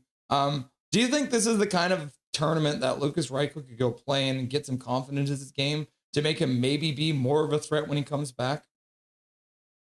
It could. It could also help showcase him to be more appealing in a trade, because I believe his agent has been given permission to seek one out, but he is now being utilized on the wing. He was playing first line wing last night with Neil Zoman, playing center rather than him. So, obviously Abbotsford has had a depleted lineup. You did the game the other night where only 10 forwards were dressed. Last night, they had a full lineup dressed last night, but still a lot of guys in places that they're not used to playing. They had Zach O'Cabe up from the ECHL. And so, we're in a situation where that sort of thing is an issue on both teams. Pettersson's war, and it's not his war on our mental health, because he hasn't been playing up to his $11.6 million contract. WAR stands for wins above replacement. And so this is a funny one I saw come out from Big Head Hockey. So if you guys haven't seen him, Big Head Hockey, hilarious guy. It says forward WAR ranking per game this season via hockeystats.com. Larkin, who dives like crazy, is 42nd. Kaprizov is 43rd. And in 44th place, EP40. So we're saying he's the top 44 best player in the league for getting wins for his team. And then it says everyone loves this stat until Petey shows up. Yeah. I mean, a lot of Canucks fans are box score watchers, right? So if they don't see a goal or an assist, they aren't happy with Elias Pettersson's game. For me, I see Elias Pettersson more like a Pavel Datsyuk. Considering we're playing the Red Wings tonight, let's use a comparison that could be a potential career trajectory for Elias Pettersson. Pavel Datsyuk didn't score an immense amount of goals. He had 3 good years because he had Henrik Zetterberg as a complement to him. And Johan Franzen in front of the net, who is an absolute dynamo, right? So it comes from having the right complementary pieces, right? Like Joe Sakic had Peter Forsberg, and Connor McDavid has Leon Draisaitl, right? Like there's no complementary piece to take the heat off of Elias Pettersson. If you have a second guy who can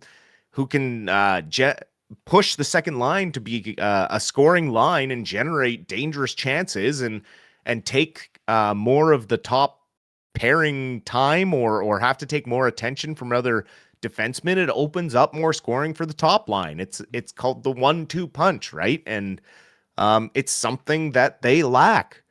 Besser's supposed to be a scorer, right? And he's struggled because he needs a play driving center. They need that second line, exciting, young, play driving center.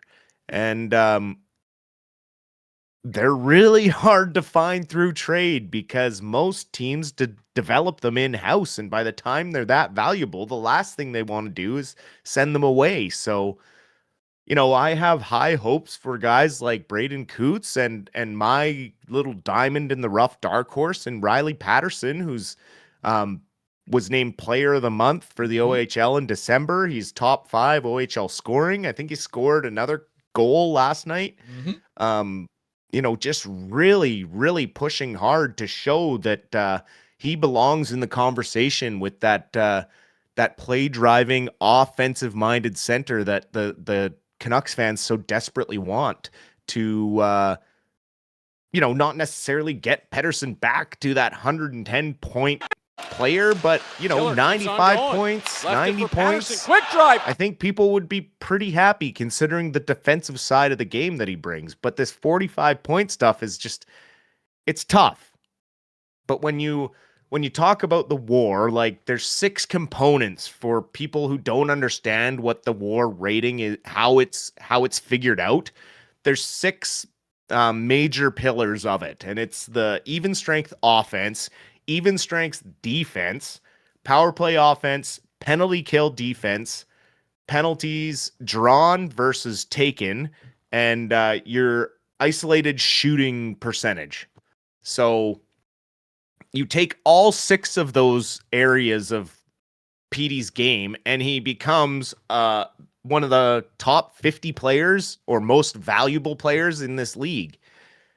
And if you add in the scoring, this guy's going to all of a sudden be up in like the top 10 of players in this league. So that's why I don't defend him like as a fan. I defend him as a business sense and looking at the statistics. I've never once said he's playing to his contract right now. Let's be clear. He's not. But if in a year he gets anywhere close and, other guys around the league that make 100 points are going to be signing for $20 million, $11 million is going to feel pretty good if he's getting 90 points. So I'd rather see him do it here than somewhere else. Yep. Matt Damon, we don't have enough time for you, so we'll talk about that game in the post-game show. And until then, Dustin, enjoy the rest of this chaotic game because I think there's more chaos ahead of us. Absolutely. We'll talk to you post-game, sir. Dustin Boydell, the Silver Fox, stopping by. You love to see it. What an absolute beauty. Play is about to get underway out there in Detroit. So we got everything all up to date here for you kids. Second period. And the puck is about to get dropped here.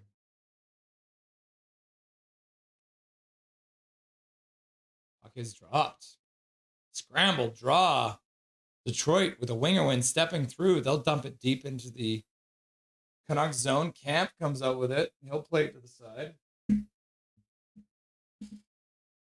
Now Sherwood picks it up. He'll dump it up the boards. Camp does not read the play and misses the puck. And it'll, be icing on the Canucks. Learn the rules. Learn the rules. Kiefer Sherwood, why would you ice the puck like that, bro? Why? Why? So the faceoff will come all the way down to the Canucks zone.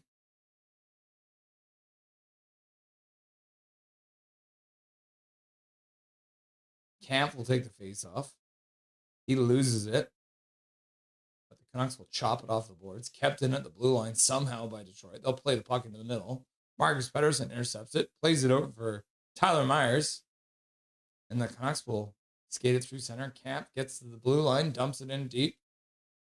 And then Gibson comes up. Plays it up the boards. Patrick Kane flips it high backhand. All the way into the Detroit bench. Out of play. Detroit players having a laugh on the bench. Grabbing that puck. Giving it to the fans. Oh, look at that kid front row right behind the bench getting a free puck from the coach. Kane just getting a little too eager with his flip out. So the faceoff should be in the Detroit zone. So Pettersson, well, he won't take the draw. He'll get waved out. So Kane will come in to take the faceoff.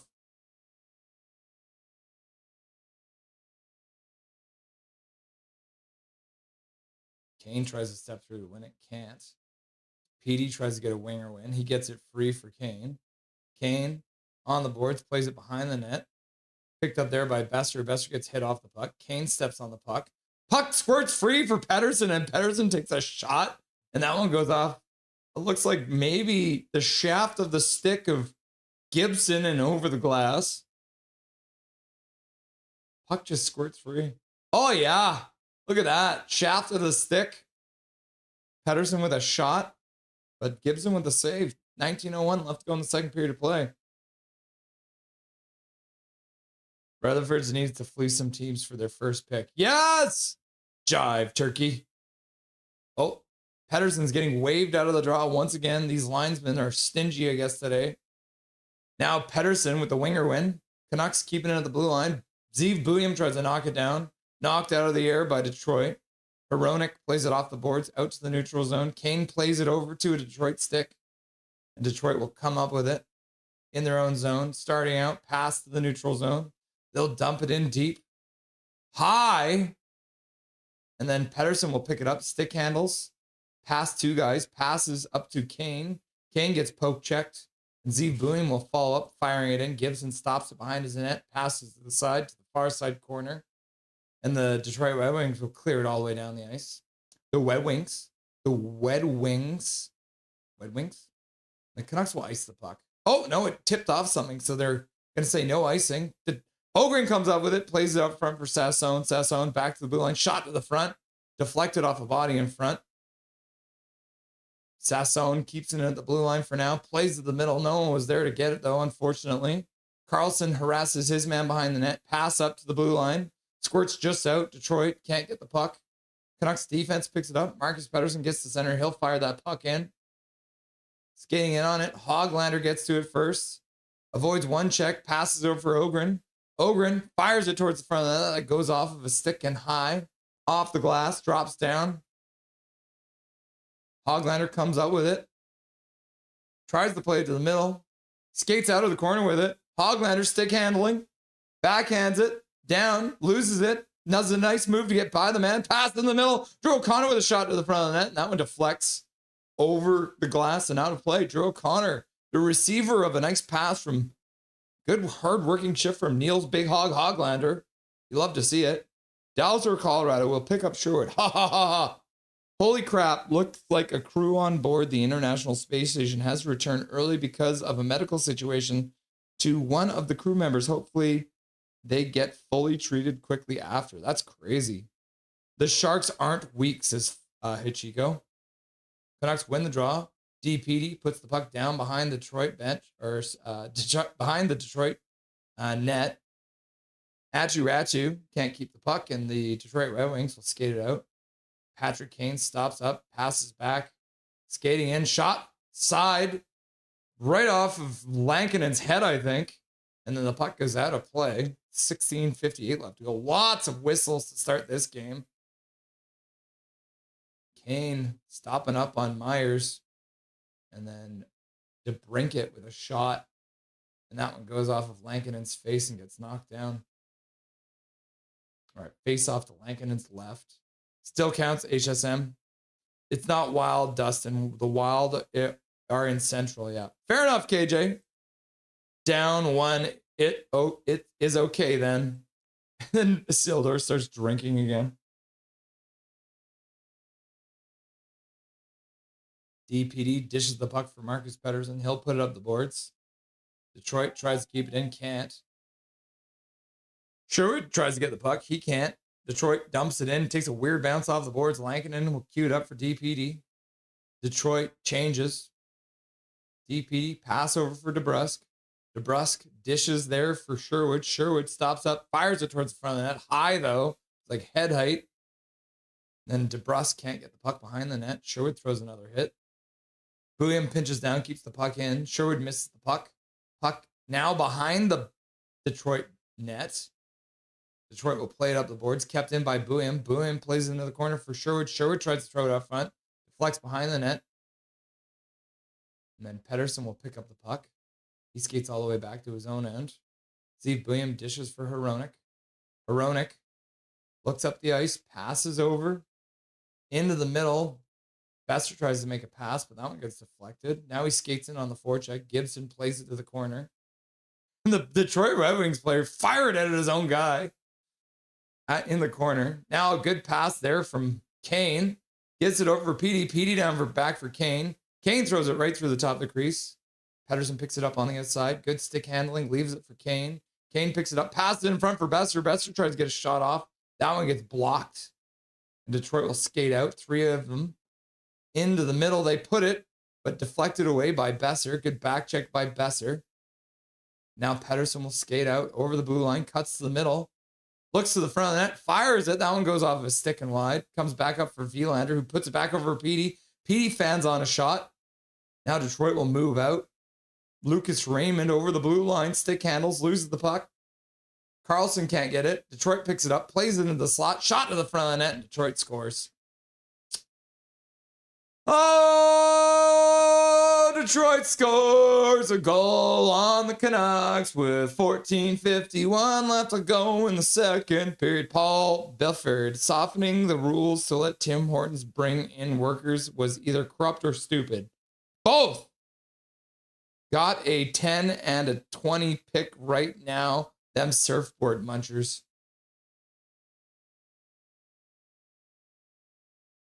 Yeah, for some reason, we are not playing well defensively. Kane does not get to his man. Kane's just kind of floating in the slot.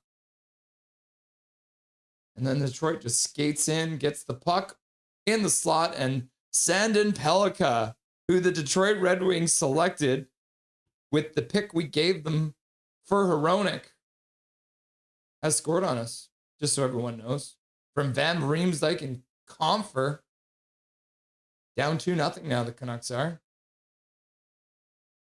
Tank, tank, tank, tank, says Swervin.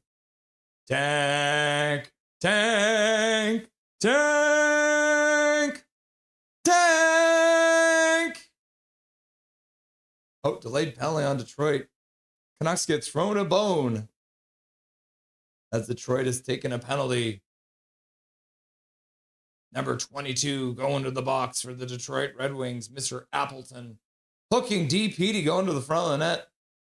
Could be an interference, could be hooking, could be whatever you want to call it. He's shaking his head, but he knows he did something wrong. And then he touched his own balls on national television. Can you imagine? Perfect. Now management will see. Tank, tank, tank, says Jack Maloney. All right. Canucks with the power play. Pettersson's going to get waved out again. He gets talking to, but he won't get waved out. He wins the draw. Now Vilander plays it over for Sherwood. Sherwood puts it in the middle. away from the intended target, though, and Detroit will fight to get the puck. Pedersen battling to get it, but Detroit will come up with it. Fire it all the way down. Lankinen cues it up beside the net. Vilander, first one back onto it. Minute 40 left to go on the power play. They like my takes, says Big Mac. Tank for Ivar, says Paul Bifford. Yeah, Ivar Stanberg. Detroit intercepts the puck behind their own net. Now fired all the way down the ice. Lankinen will stop it behind his net again. Good up ice pressure by Detroit. Vilander passes over for Pedersen. Pedersen across the ice over for Sherwood. He puts it down low for Besser. Besser couldn't get the puck. Back to the blue line. Bouillon keeps it in there. He passes down low. Back to Bouillon on the blue line. He passes across for Pedersen. Pedersen back for Bouillon. Bouillon over for Besser. Besser fires it down low for Sherwood. Sherwood in the corner near side. Loses the puck in the corner. He'll play it up the boards for Besser. Besser has to skate down the boards. Puts it down low for Sherwood. Sherwood fires it in front for DeBrusk. And DeBrusk scores!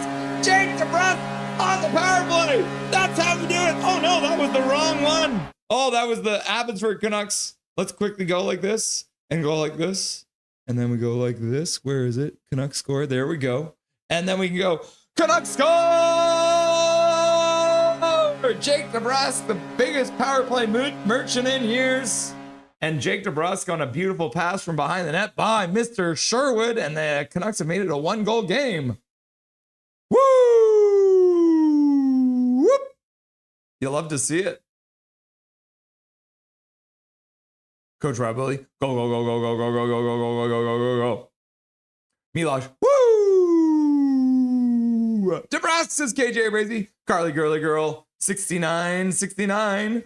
Go, go, go, go, go, go, go. Swerve it, everyone. Go, go, go, go, go, go. The Ghost. EP40 falling against his Oh My Lord 666. The Canucks score an EP, and Oh My Lord is like, stupid Pedersen. Holy shit. Go, go, go, go, go, go, go, go, says Casket Brain. And then Big Mac says, goal! And then Shannon says, go, go, go, go, go. And then Coach Rabilly says, ah. And then Swerve and Irvin says, Big Trevor Linden, Big Trevor Linden, Big Trevor Linden, Big Trevor Linden, Big Trevor Linden. And then Zach McNally's like, go, go, go, go, go, go, go, go. And then Tillo's like, go, go, go, go. And then Milosh is, or Dijon Master's like, woo! And then Luke Flyswider is like, go, go, go. And then Swerve and Irvin's like, go, go, go, go, go. And Evelyn's like, goalie, goalie, goalie, goalie, goal. Paul Bifford, DeBrusk 5 points in 4 games since being benched. Isn't that crazy? He's on a heater. Evelyn, go, go, go, go. Isildur Watts of, what the, is that snail? Is that a snail? Watts of snail? Brian H, go, go, go, go. Derek Thompson, it's only a dream. No, it's not. Freddie Krueger, Canucks score! Thomas is in the chat. He's like, go Canucks go, go Canucks go, go Canucks go. And then Riley Frazier's like, go, go, go, go, go, go, go, go, go, go. No commercials and dreams. Yeah. Sherratt dive. Yeah, that's all he does. Go Trev, says Paul Bifford, I think, says Isildur. And then Eric Hunter with a gifted membership in the chat. You love to see it.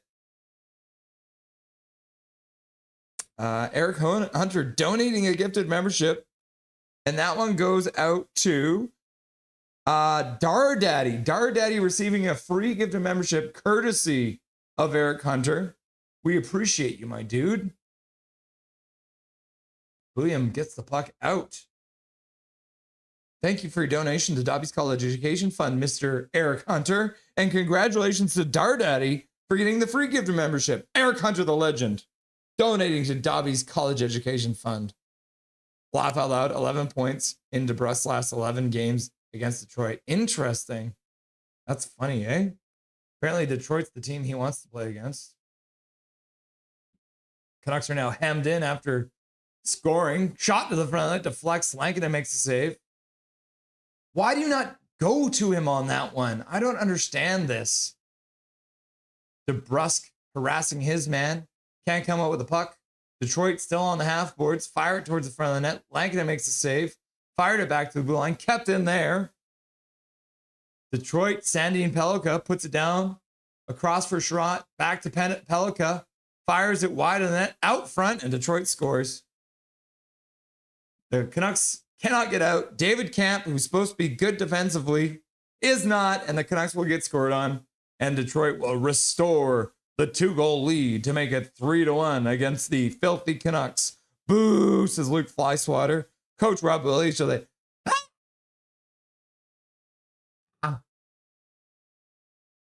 Yeah. Oh, Comfort's all alone in front of the net. No one's covering him. What do I always talk about?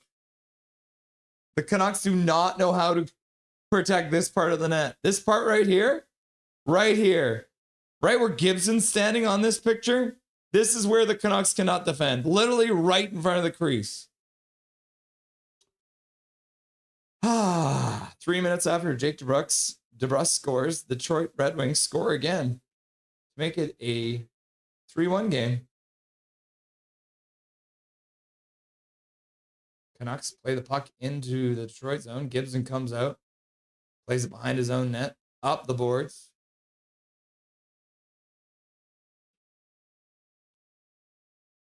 Jay Confer from James Van Riemsdyk and Sandin Pellikka. So Confer with 2 points, Sandin Pellikka with 2 points, and James Van Riemsdyk with 2 points. So yeah,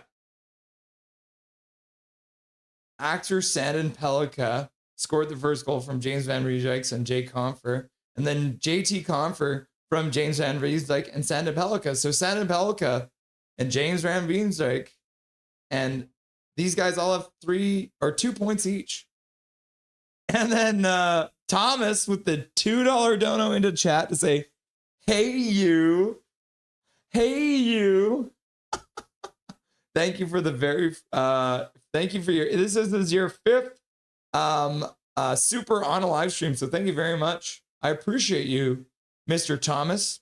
Thomas Hype. Yeah, we got some Thomas Hype. Thank you for donating to Dobby's College Education Fund. Hey you. Thank you, Thomas. What is that defense? It's a lack of defense. Larkin has the puck. Gives the puck to the other side. Shot to the front of that. That goes off of a stick and out of play with 8:05 left to go in the second period of play. Detroit leads 3-1. W says Donnie Bluebone. Hunter. And Zach's like, Leafs power play. Are the Leafs still on their power play? The Leafs are not on their power play. There's a daddy, says Isildur. Hype! You guys, if nothing else, you should get a membership just for big Trevor Linden. Hunter Hype! Hunter Hype. Zach. Detroit City. Lots of windy days at my house lately, says Riley Fraser. Riley, remind me, where do you live again? Let's effing go, Coach Rob Willie. It's like this. Yes, says Jack Maloney. I want to go home, says Isildur. Damn. But that was a nice goal, says Big Mac. Trade Jake to Detroit.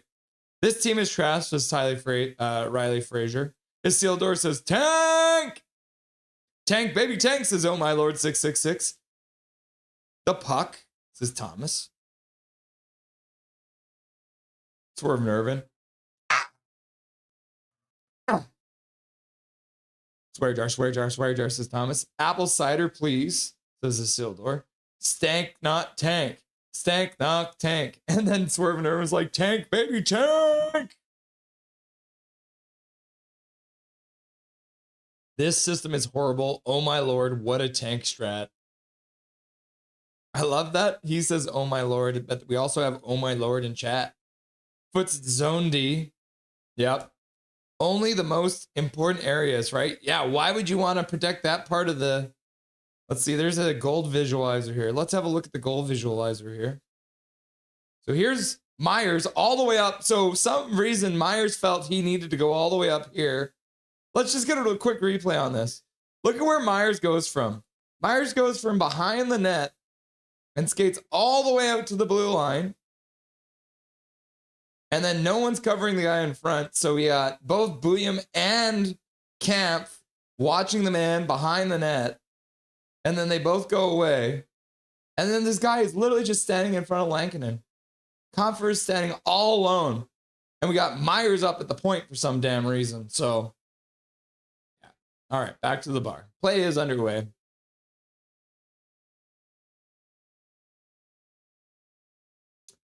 Puck deflects out of play. 3-1 is the best lead in hockey, right? Yep. Celebration time.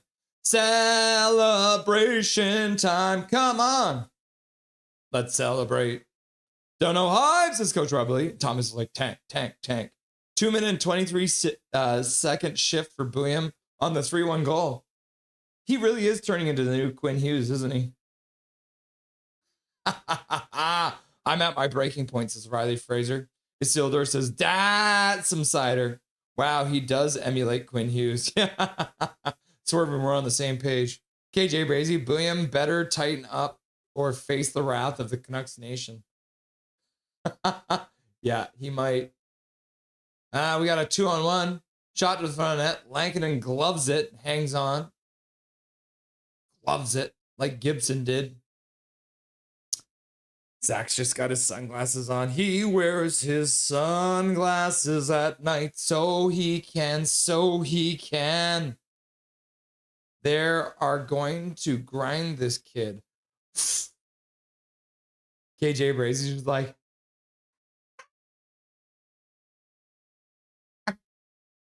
William is going to be really good, guys. Don't worry.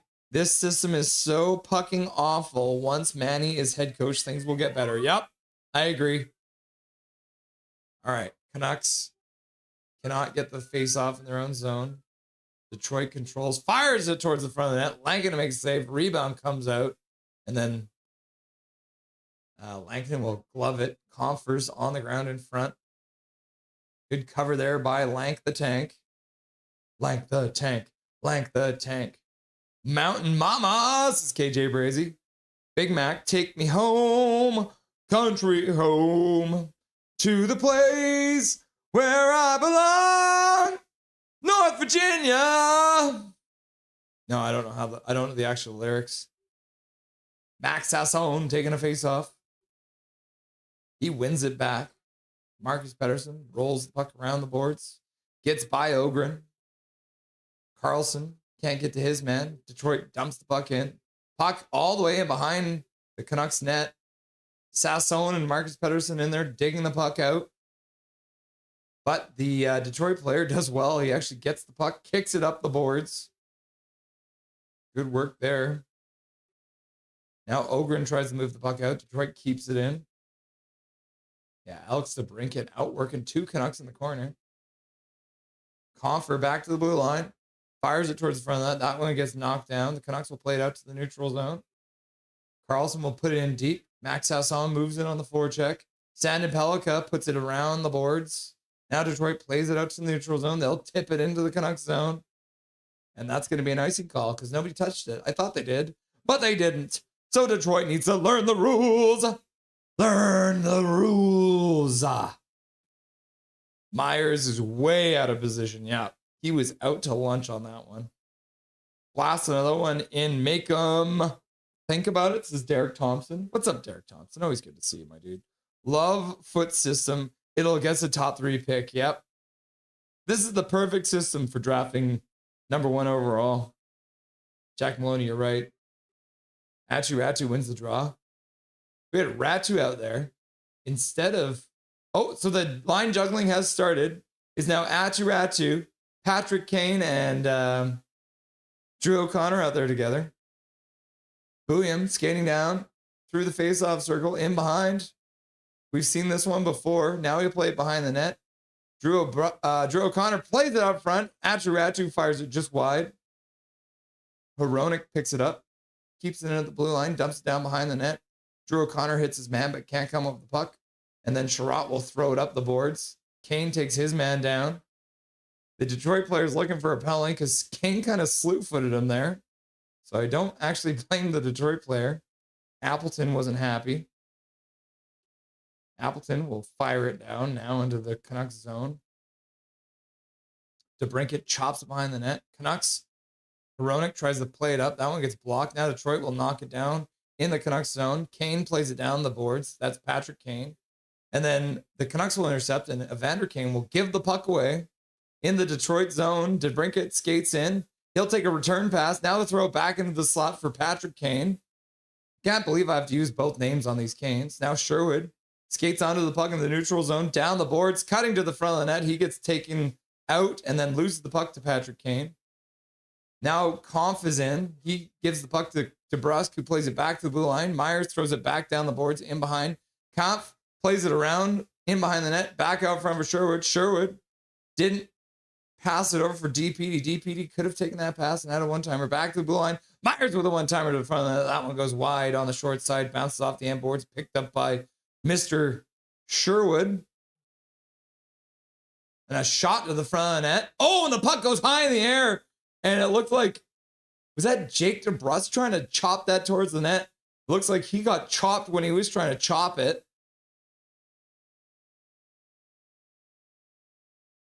Huh. Now Pettersson has it behind his net. Passes over for other Pettersson. Pettersson passes over for Besser. Besser rink wide. Over for Myers. Myers fires it towards Gibson. And Gibson will grab that puck with the glove and hang on. And then Massey Major here, and he gifts a membership. You love to see it. Thank you very much for that gifted membership, Mr. Major. And that one goes out to 6 Humongous 9, which is also Humongous 69. We love to see it. So thank you very much, Major, for your donation to Dobby's College Education Fund. And congratulations to 6 Humongous 9 on the free gifted membership, courtesy of Major. You'll love to see it. Major hype! You love to see it. Thank you, Major. I appreciate you.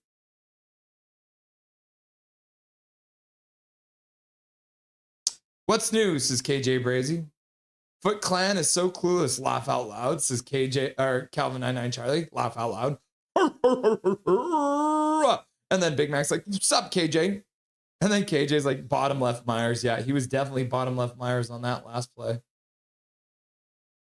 Isildur. That's an awesome back road sing-along. Good save, says Coach Rob Willie. Yep. Myers is chasing, laugh out loud. That's hilarious. Yeah, what is he doing? He was up at the blue line. I keep on saying it, man. Make Tyler Myers a forward. Just do it. Bring up Mancini, have Mancini play on defense, and then send Myers to the forward lines. Have him stand in front of the net and cause some chaos. That's horseshit Stables. Machiavelli. This is KJ Brazy to Big Mac. She's tight, eh? Tight like a tiger. January 9th, 2002. Bertuzzi scoring a goal on Hasek. Huh. Isildur, who knows how to operate a shovel? I do. Just like this. Sometime I'll tell you guys a story about when I dug a hole in Chilliwack in the middle of the winter. Not a fun day. Foot might be good for a top 3 pick, but what about the development of the young guys? Yeah, you're right. We should probably send all the young guys down to Abbotsford so that they don't get tainted by Adam Foot's system. Swear jar, my bad, says Donnie Bluebone. Like a toiger. Like a toiger. Oh, yes. She's tight like a tiger. Riley Fraser, the Seattle Seahawks are all I have that are good. Yeah, and they beat my 49ers, Riley Fraser, so you're welcome. You're welcome. Oh, Pettersson. Pass it out front. Besser couldn't get the shot off. Now Besser on the boards. Plays the puck over for Pettersson. Hoglander chops it down low for... Oh my God! Nobody panic. Nobody panic. We've got Hoglander, Besser, and Pettersson on a line together. Oh my God, people. It finally happened. But the line is off the ice now. But just remember, we just saw Hoglander. Oh, pass out for Ogren. Puck gets a little ahead of him. Gibson plays it behind his own net. Sasson skates onto it. Pass out front. Shot to the front of that. That one goes just wide. Comes back to Bouillon on the blue line. He throws it down low. Ogren couldn't get behind the net in time. Puck back to the blue line. Carlson chops it down the boards. Canucks in behind the net, digging for it. Sasson skates into the corner to grab it. Back to the blue line. Shot to the front of the net by Hronek. That one goes off of Gibson and just wide of the near side post. Detroit gets the puck behind their own net. They'll pass it all the way down. Now it's a 2-on-1. Comfer shoots it over the net. Puck comes off the end boards. Canucks will get it out. Oh my goodness. Suddenly a 2-on-1 out of nowhere. Oh my goodness. That was crazy. I think Bouillon is still a rookie. He is, yes. This is his first year in the NHL. Detroit ices the puck like an idiot. Can you believe that? They've been playing hockey for their entire lives and they don't know how to do it. They're baking cakes.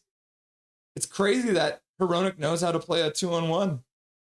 The difference between Hronek playing a 2-on-1 and anyone else, apparently, which is crazy. It's called West Virginia. West Virginia! My only hopeful take from this year is we get some chemistry and please get a great tank pick.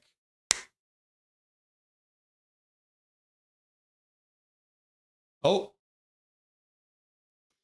Finally, the linesman.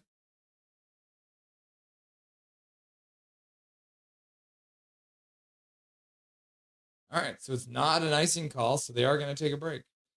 Hey, you. There's a snake there, too. Any more of that cider? It's so called in the D. In the D? In the defensive zone? Thomas, learn the rules, learn the rules. Come on, Ratu, hit the net. Yeah, I agree, hit the net, damn it. Zach, learn the rules, learn the rules. Riley Fraser, you want something to look forward to? We are playing the Leafs on Saturday. That's always fun. Yep. We are playing the Leafs on Saturday, and it is always fun. Cascabrain, last game, Jake scored on the power play with an assist from Sherwood and Brock, same as his goal tonight on the power play from Sherwood and Brock. Maybe that should be our number one power play unit, eh? Pucking Kane. Bro said Patrick Kane, laugh out loud. Patrick Kane is on Detroit. Yeah, I know, bro. Calvin 99 Charlie, laugh out loud. Coconuts, go! Cal McKenzie doing the wave. Woo! What's up, Cal McKenzie doing the wave in chat? You love to see it. Ryan H, it's like watching a coach learning how to coach by doing all the things he shouldn't do. Yep. This is the thing. Adam Foote is making all the mistakes that he possibly can before he can make all the right choices, right? He's got to try everything at least once. Showtime! I think Russ meant Evander Kane, laugh out loud. Major hype! Don't say Patrick Kane 3 times in a row in the mirror. Yeah. Now, he'll show up and beat up your favorite cabbie. Don't know hype, says Coach Rob Lilly. Hey! Where's the Katy Perry emoji? Are we supposed to have a Katy Perry emoji? Because you're hot, then you're cold. You're yes, then you're no. You're in, then you're out. You're up, then you're down. This is the Katy Perry emoji. I got it in chat right there. Because Katy Perry's an astronaut. Oh, Skytrain Alfred's in the chat. Sup, perfectionists. Nice to see you, Skytrain. Welcome. Swervin's like, Elf. Isildur's like, thumbs up. Puck goes out of play at the Detroit bench, I think. 1:47 left to go. Big Mac, Big Mac, Big Mac, Big Mac, Big Mac. It says Major, and then Major's like, Coconuts go, Coconuts go, Coconuts go. And then Evelyn's like, too evil, too evil, too evil, too evil, too evil. Evelyn reminding me to drink water. Dijon Mustard, ha! DPD wants that shot. Yeah, he does. I was shorty on Mike with both Canes. I have something in my mouth now. What is that? It's probably Dobby for Major. Trevor Linden.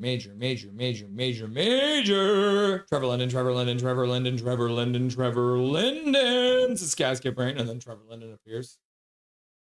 Looky here. See? Monkey see? Monkey see, monkey do. Yep, massively Major. Realizing that the Dobby emoji's been updated again. Dobby's got his hat back on.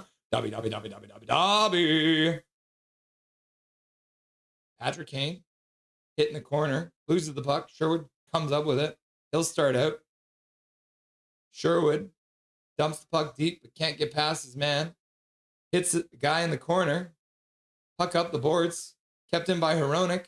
Hronek fires it. Ends up getting deflected. Picked up by Sherwood. Sherwood fires it towards the net. That one goes off of the leg and wide. 1 minute left to go in the second period of play. We could be ABBA. Yep.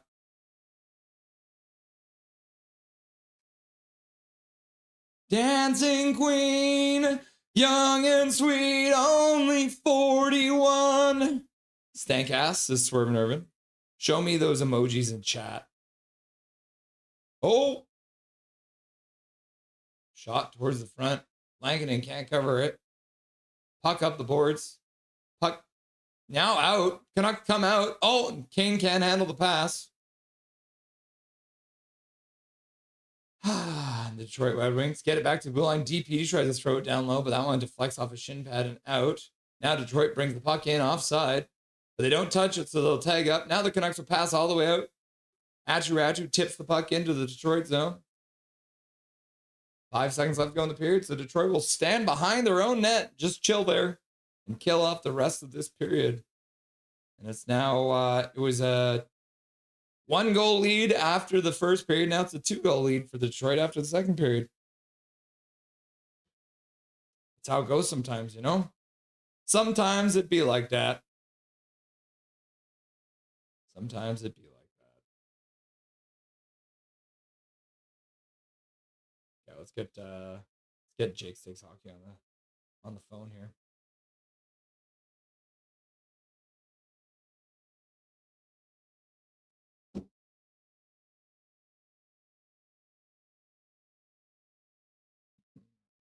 You hear me okay, buddy? Can you hear me okay? All right, perfect. All right, everything looks good on my end. So this man has been working his absolute butt off. And then for the first time, it's not on his channel. He actually had to work at his real job.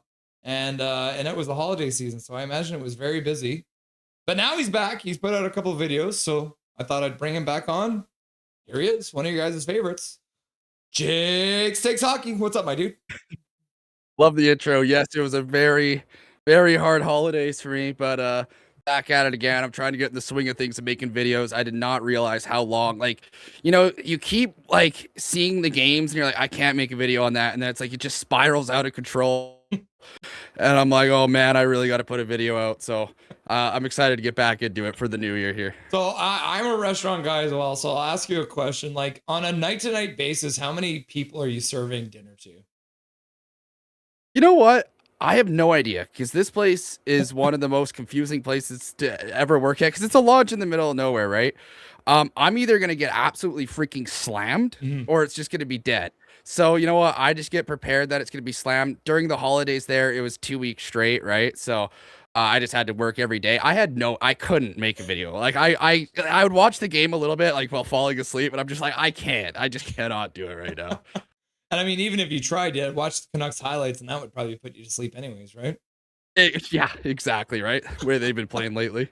So, classic Canucks hockey, like I talked about a little bit with Dustin, they started very well, but Detroit kind of took this game over. Is there, can you draw any positivity from this game for the Canucks? Not really, to be honest. And I had a feeling that question would be coming, and I was trying to think of something that I'm really liking here. Seems like a very bland game they're playing right now. I'm not seeing a lot of jump in their game. There's no excitement or, you know, even just that aggressive touch or any. I don't know. It just seems kind of whatever right now. I don't know what you think. Yeah, no, it's the same thing. Like they just, right. I think even Foote said the other night, he was like, oh, well, sometimes we get scored on and then the guys get down on themselves. And like, I think that might be one of the few times where I like fully agree with Adam Foote. So, what do you need to do to like prevent yourself from being deflated from giving up a goal? Like, what can a team do? I mean, I don't know. I guess that's up to them and that's up to the leadership, right? Like, I don't know, throw out Sherwood every second shift and get some big hits out there. Get some energy going. Something's got to happen, right? Like, you got to do something. I don't know. Like I said, they do just look bland right now. Yeah. So. I mean, we'll give Jake DeBrusk the nod. He does get his goal. Like his power play merchant still continues. He's got 12 goals now on the season. Are you like, let's say end of the season happens, Jake DeBrusk has 20 goals and 19 of them on the power play. Are you going to complain? No, I mean, it's kind of what I expect from him anyways, to be honest. I never really expected him to come into Vancouver in the first place and be this dynamite player. I think he's great. I think he's a great player, right? He's a good player. He's a great player.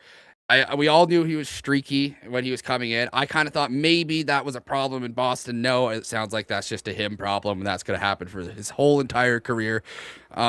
No, I'd be happy with that. I don't. My expectations of Jake DeBrusk isn't crazy. I don't think his cap is anything ridiculous. So I can't like. I like Jake DeBrusk. I think he's a solid guy. I was upset when they scratched him there. I didn't understand that. That I didn't make a video through that whole time, so I never got a chance to talk about it. But I was like, what the hell are they doing? Are you out of all guys? Are you surprised we haven't seen other guys get benched too, like Besser or someone else? Well, you would think there was people before Jake DeBrusk that would have been a little more deserving, right? Like, where's Brock Besser been? Like, yeah, he got 2 assists the last game, so that was kind of nice to see, I guess. I mean, I don't know. Like, you want to see him score goals, right? Like, that's what he's supposed to do. Yeah. But I don't know. I was just like, that just kind of like, I get, obviously, the coach are trying to do this tactic and get the team going. They're like, you're not safe, but why Jake DeBrusk? I don't know. I just thought that was weirdly targeted.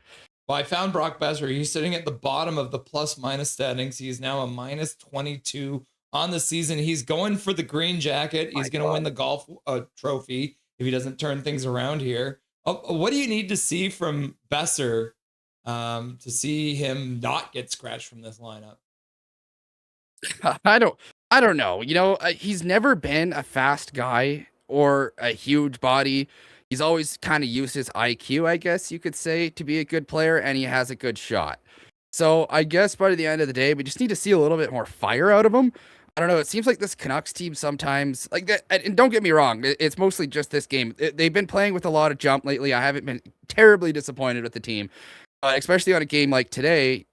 Like the leaders need to be a little more jumpy. They need to do something, like it's just something to contribute. Yeah. Well, it's one thing, like Archdeep Baines is a good example of a guy who probably isn't good enough to play at the NHL level on a night-to-night basis. And then one thing Dave Hall from Canucks Army said to us when he had him on the show was, Archdeep Baines is a guy who has NHL hustle and AHL skill.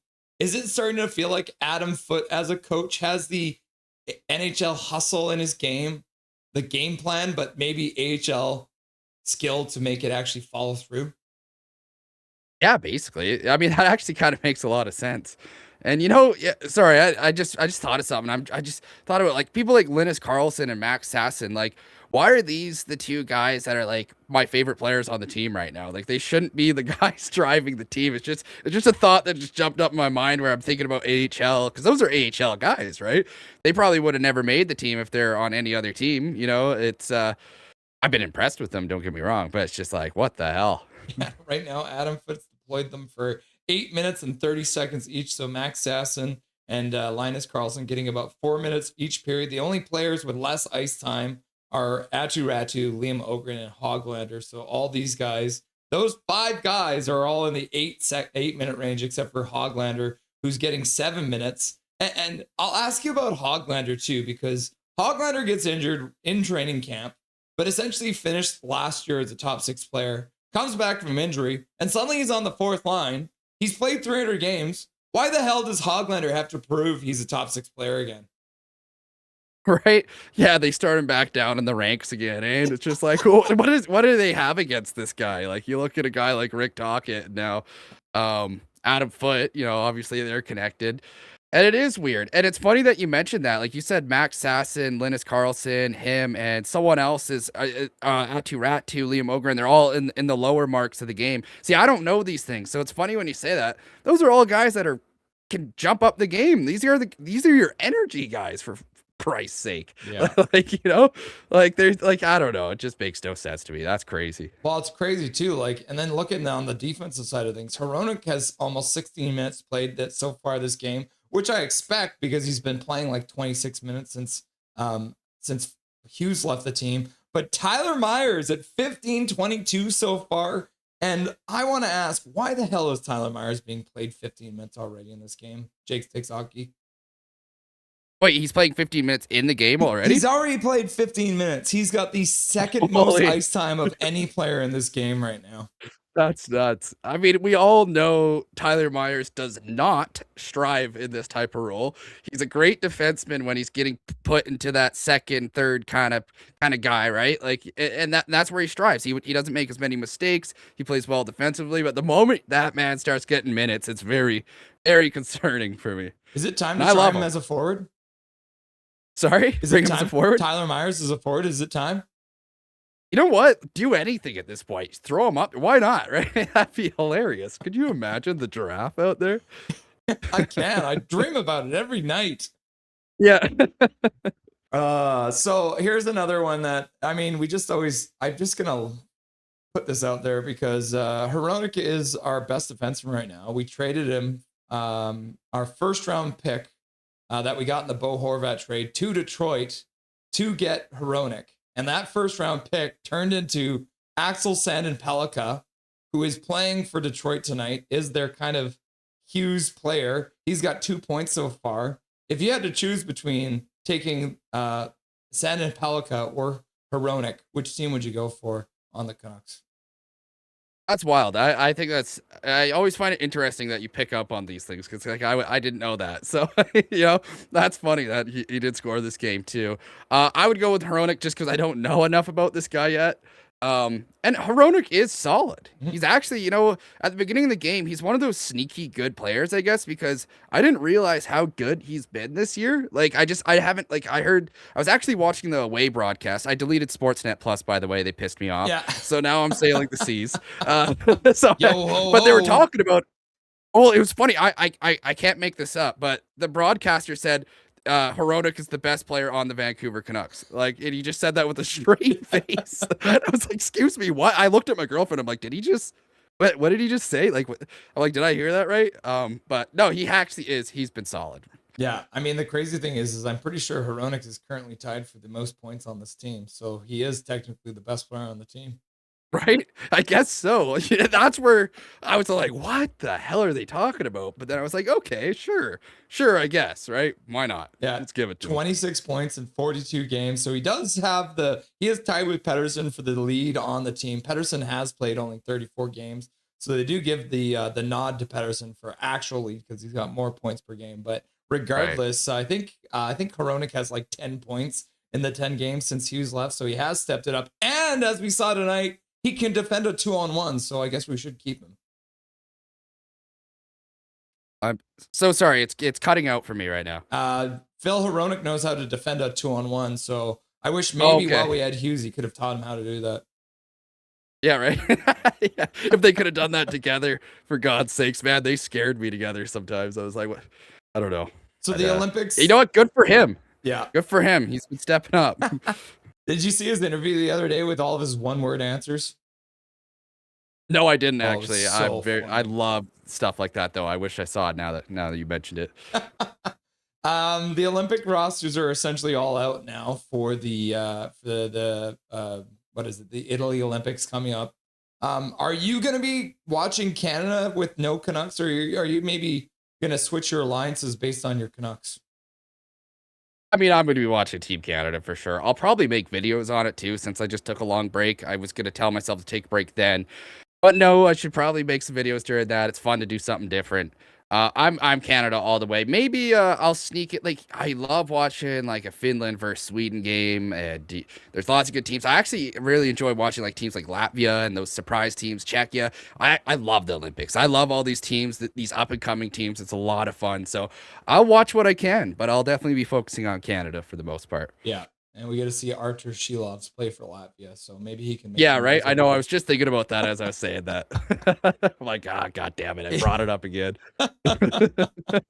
And I mean, there are some Canucks over there, right? So, like you said, Pettersson's playing for Sweden. You got actually Lucas Reichel's going to be playing for Germany. So, there will definitely be some Canucks content out there, but unfortunately, none of them will be playing for Canada. So, but yeah, we'll be covering the Canadian team for the Olympics as well here on Nothing is Perfect. So, we'll bring you on during the Olympics if you don't mind waking up because the games are at 7:30 in the morning. Oh my God, I didn't even know. I didn't even think of that yet, actually. Yeah, Italy, man. I think the latest games they're going to have is like noon or something like that. So it's going to be interesting to be doing some breakfast hockey over here. Oh yeah, I'll just have to put it on my phone in the kitchen or something and watch it, I guess. Early mornings, love it. So the conversation that's been going around this team a lot lately, people are starting to call for Adam Foote to be fired because the team has been such a dumpster fire. Are you of the mind that they should fire him and bring somebody else in right now? Or are you just like, no, just keep the tank commander here. Let's try and get a top 3 draft pick. Let him finish out the year at this point. Like, I don't know. I mean, at least give him that sample size while you can, because it's not like, I don't think they're saving the season. It's not like one of those situations. Like, just let him ride it out. And maybe, I mean, if he turns it around somehow, like maybe he is a great coach and we all didn't know it. It's a big surprise, right? I don't know. I don't care anymore what they do. Let's just ride it out. So you're still fully on Team Tank then? Absolutely. Yeah. I mean, yeah, secretly deep down, I mean, it was exciting when the trade happened and you see like Buem and all these guys going, and it was fun. It was weird to see exciting Canucks hockey again, where it was just so dead for a bit. Mm-hmm. So I want them to play great still, but like, lose that extra point, kind of thing, just to get us to the bottom of the standings. Yeah, well, you'd be happy to know that even if the Canucks do pull off a win tonight, they will still be in 31st place. They are 3 points behind Calgary. So even if let's say they come back and win it out of the blue, because the Canucks like to do that kind of thing, they will still be down there in second last place, just above the Winnipeg Jets. So, thank goodness. It's a good night to have a win for Team Tank. Yeah. Yeah, they do love doing that, eh? Yeah. Like, they just randomly like to turn on the Jets at the end and just kind of make things exciting. You saw last game, right? Like, what the hell is that? Oh, just chaos, man. 3 goals in the last 10 minutes of the game. Jake, what can people expect from the Jake Stakes Hockey over the next little bit? I've been looking around online and I'm trying to find all the jerseys for the Olympics team. I probably want to do a ranking on their jerseys. I love jerseys. I think it's fun to do that. Maybe a tier list, or maybe just ranking them and editing it somehow. I'm not sure exactly. I do want to put something out like that. I'm thinking about putting out a gaming channel by the next week too. Me and my girlfriend want to put up some Minecraft stuff. So like I you got to switch it up sometimes. I want to change the channel because I don't want to mess up my algorithm on here. So, just something fun to play around with. Haven't even come up with a name yet, but yeah, I mean, I'm just going to keep doing my Canucks recaps here and just throw out a couple random videos every once in a while. Well, Jake, we're glad that you're out of the kitchen and back onto the internet. So thank you very much for taking time out of your night to join us. And is there anything you want to say to chat before I let you go? That I love them all. I haven't been in chat tonight, so I'm so sorry for that. But I do love you guys all. I miss you all. I hope everyone had a great holidays, by the way, including you too, Russell. And it's been a pleasure being here. So thanks for having me. Cool, brother. Enjoy the rest of the game, and we'll chat again soon. Awesome. Thank you so much. Jake Stakes Hockey stopping by. You love to see it. What a beautiful bastard that guy is. Go and click on the link in the description. Got it set up there for you. So if you do and you have not done it yet, go give a subscription over to Jake Stakes Hockey. He does a really good work over there. The way I like to finish my night before I go to bed is to watch Jake Stakes Hockey's recap on the Canucks game, because they're always so funny. I love the comedy that comes from Jake Stakes Hockey. I mean, you do, like, we love Diener HD and we love the Nucks memes and all that. But if you want just a good old yuck as you watch the Canucks, and let me be honest here, we do need some laughs here when it comes to watching these Canucks. He's the man for you. So make sure in the description below me, there's Jake Stakes Hockey. Give him a subscription. He recently got over 500 subscribers. So go check him out on YouTube, which is where we are right now.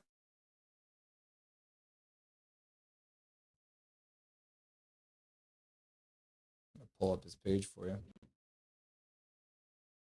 Yeah, this is what it looks like for anyone who's wondering. Jake Stakes Hockey. Lots and lots of videos. Got a couple. Look at this. 5.3 thousand, 4.9 thousand, 3.4 thousand. Lots of good stuff here on Jake Stakes Hockey.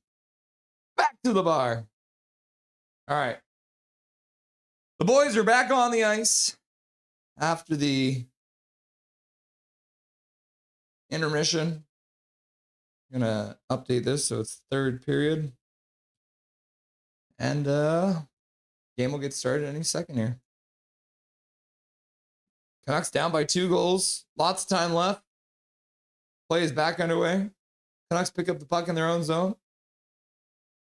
Kampf loses the puck to Detroit in his own zone. Pass out front. Kane takes a shot. That one gets blocked. Puck in behind the net. Marcus Pettersson picks it up. He plays it to the middle. And the puck goes all the way down the ice. Not enough for icing, though. Ritz Sider plays it out to the neutral zone. Tipped in. Vilander picks it up in his own zone. Plays across for Marcus Pettersson. Oh, looks like Dobby's about to get a play with Mom. Lucky boy.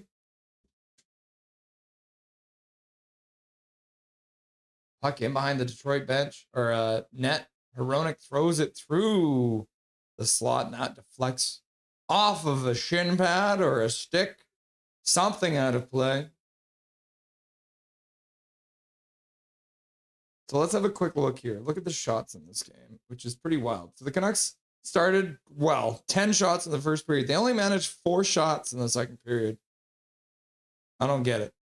How do you do that, Canucks? Start so well and then fall to pieces. All right.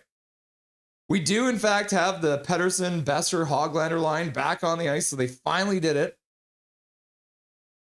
Puck high. Bouillon can't keep it in. Knocked down by Pettersson in the neutral zone. He dishes over for Besser. Besser skates down the boards. He throws it around behind the net. Comes back for Bouillon. Bouillon mishandles the puck at the blue line. And now it's a breakaway. Oh, and he hit the post. Oh, my goodness gracious. The Detroit Red Wings end up with a breakaway off of mishandled puck by Bouillon. And they hit the post on the breakaway. My goodness. Oh, my goodness. Detroit now controls. And they'll throw the puck out front, but that deflects all the way out to the neutral zone. Canucks will start a change. Detroit dumps the puck in. Lankinen puts it to the side for Bouillon. He passes over for Hronek. Hronek flips it out to the neutral zone. Right in front of Carlson. He picks it up, goes through a man, passes across just behind Max Sasson. Detroit will skate out now. Putting the puck into the middle. Dish to the side. Puck back out front. Back to the high slot. Shot down low.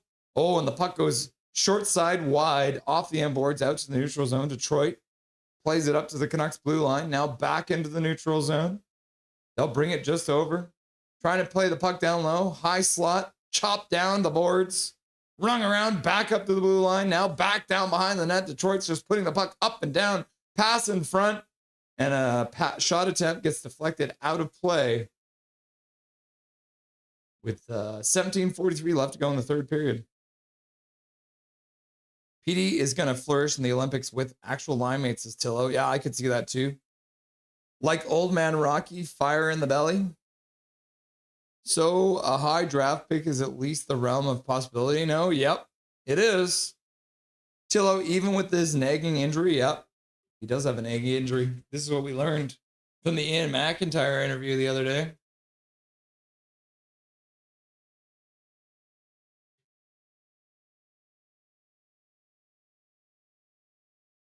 Getting chilly in here. Close that window a bit. Detroit throws the puck through the slot, but no one's there to pick it up. Now the Canucks throw it out to the neutral zone. Detroit intercepts. They'll move down low. Shot to the front of the net. That deflects over the net. In behind. Ratu from his belly can't play the puck. Puck back to the blue line. Detroit skates down the boards into the faceoff circle. Now behind the net. Pass out front. Knocked away by O'Connor. The Canucks will play it up to the blue line. Kane kicks it on accident. And then he'll get it at center and dump it into the Detroit zone. Get the high draft picks. Hold on to the team we have now, says Pickfetti. 7 assists game is crazy. Who had a 7 assist game? PD flopped in the Four Nations. He isn't going to be better at the Olympics. Laugh out loud. But imagine if he would be good at the Olympics. I hear what you're saying. When the Canucks play, I want to see goals and wins too. Yep. Isildur, A-okay. Japan 4, what's up? That's always her excuse, swerving. But she's okay with this mediocre BS for another 10 or 15 years. That's why I say she can thank us when we get a top pick, because she doesn't understand how much it's going. See? But when you say the Canucks will never win the draft lottery because they never do, it's kind of hurts. Yep. Maybe not. See? Ha! Ha ha ha! It's like saying the Canucks will never win the cup because they never have. Isildur, live long and prosper. We never win a draft. The day we win, something is wrong with the world and it's ending. There's no real world where we win the draft ever, says Calvin99 Charlie. Shot to the front of the net, off of a draw. Lankinen makes the save. Puck back to the blue line. Kept in by Detroit. Shot to the front of the net, deflected wide. Canucks now flip it out. Up to the blue line, knocked down, but DeBrusk picks it up. He'll skate out. Dishes for Sherwood. Goes to the front of the net. Can't flip there. Camp picks up the puck. He'll throw it behind the net. Detroit knocks it down. Sherwood intercepts the pass for a moment. Trying to dig it out of the corner. Gets it over for DeBrusk. DeBrusk falls down. Puck back to the blue line. Booyam throws it behind the net. Hronek all the way behind the net, picks up the puck. He'll skate up to the blue line and then just skate the puck out. That was weird. I don't know why Hronek did that, but Booyam now a pass up for DeBrusk. DeBrusk over for Besser. Besser throws it off the side of the net. Pettersson comes in. Can't check his man. And now it's a 2-on-1 coming the other way. Larkin with a shot. Lankinen with a beautiful save. Comes sliding across and makes the save. Besser passes the middle. Pettersson over the blue line. Passed over for Besser. Besser fires it short side. Misses. Ends up going off the end boards and all the way down the ice. You got to hit the damn net. Oh, Jake, you have a real potential for great play on words for this gaming channel. If Adam Foote gets fired by the end of the season, he will be the most recent one-year wonder since John Tortorella, if I remember correctly.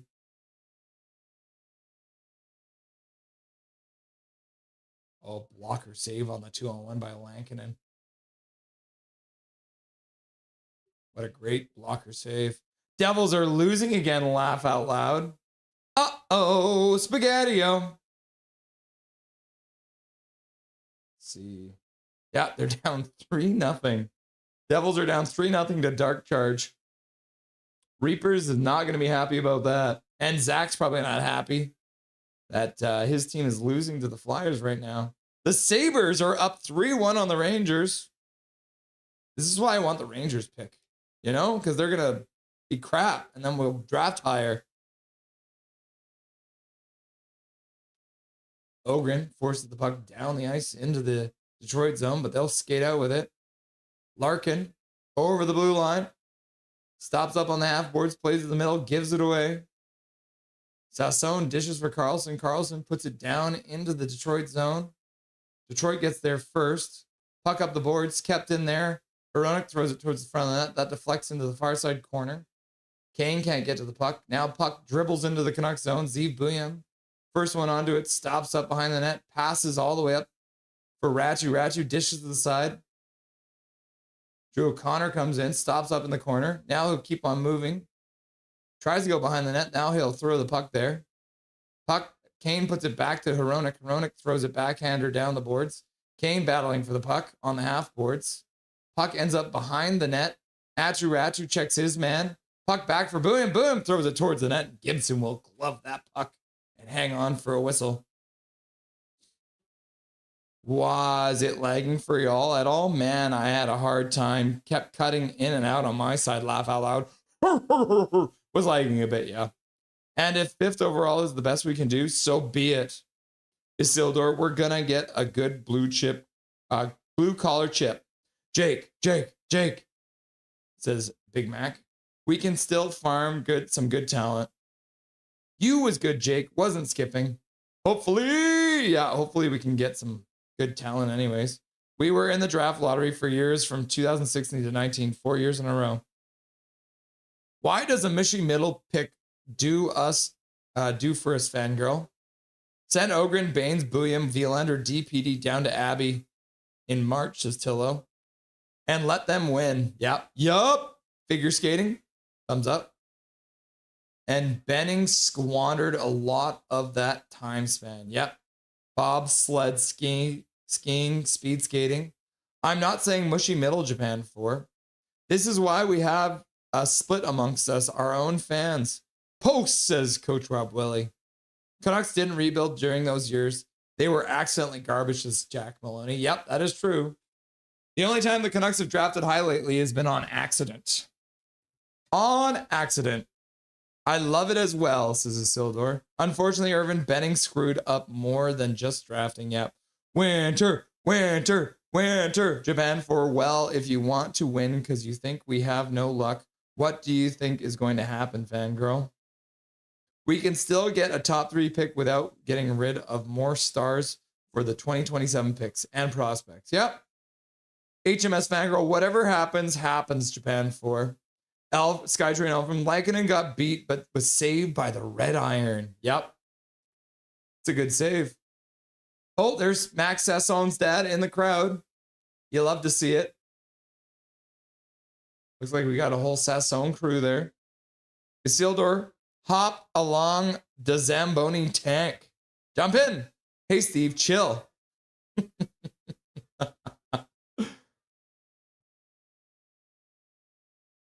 Japan 4, yeah, this is why our fans want them to lose every game. If so, we're forced to do what we need to do, done, and draft in the top 3. Yep. I agree, fangirl, says Prickfetti. What happens, happens.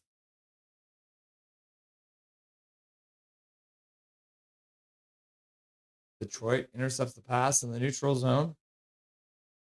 And now they'll pass it up. Intercepted there by Bouillon. He'll pass it off the boards out for Pettersson. Pettersson can't get the puck in. Now he has to tag up. Still offside.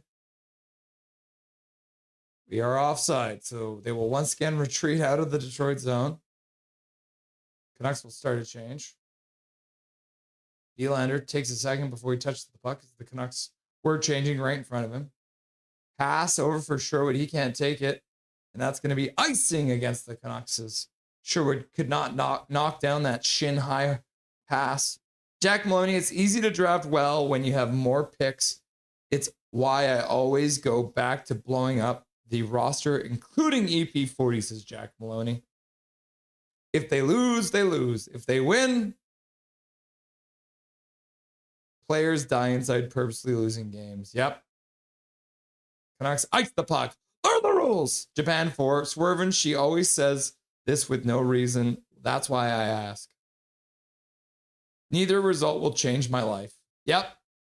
I've gotten my hopes up a lot on other things Japan 4. Failed miserably, so now I'm just going with the flow. Yep. Yeah, so love ya back, Jacob, says Isildur. Fair enough, Irvin, says Fangirl. Tillo, I don't see anything wrong with cheering for wins.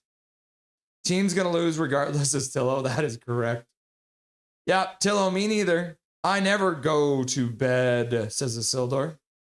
Sherwood, pass the puck. Shot to the front of that. Ogren can't get the puck past. Camp was being hooked in front. Oh, and the Canucks put the puck right into the crease. Sherwood with the pass out front. Now he shoots it to the front of the net. And that one deflects out of play behind the net. 11:54 left to go. Be a fan how you want to be a fan. Yep. Only for a nap. Okay, Isildur, he never sleeps 8 hours. He just sleeps for a couple hours at a time, right? Big Mac, we are on the same page, Tillo. Winning ain't what we want, but losing is not good. Yep. Because guess what? It actually really matters. Yep. Nothing matters. We're all going to die. That's what was the goalie who said that? Canucks win the draw. Carlson tries to play the puck out front. Sasson couldn't get the shot off as it got poked away from him at the last second. He'll pick it up in the neutral zone, though. Starts out over the blue line, down the boards, far side. Stops up, gets checked there, and Detroit will give the puck right back. Good work there by Ogren. He'll play it back to the blue line for Myers. Myers puts the puck down behind the net. Carlson steps in. Sasson gets hit behind. He'll fall on the puck. Puck to the front of the net.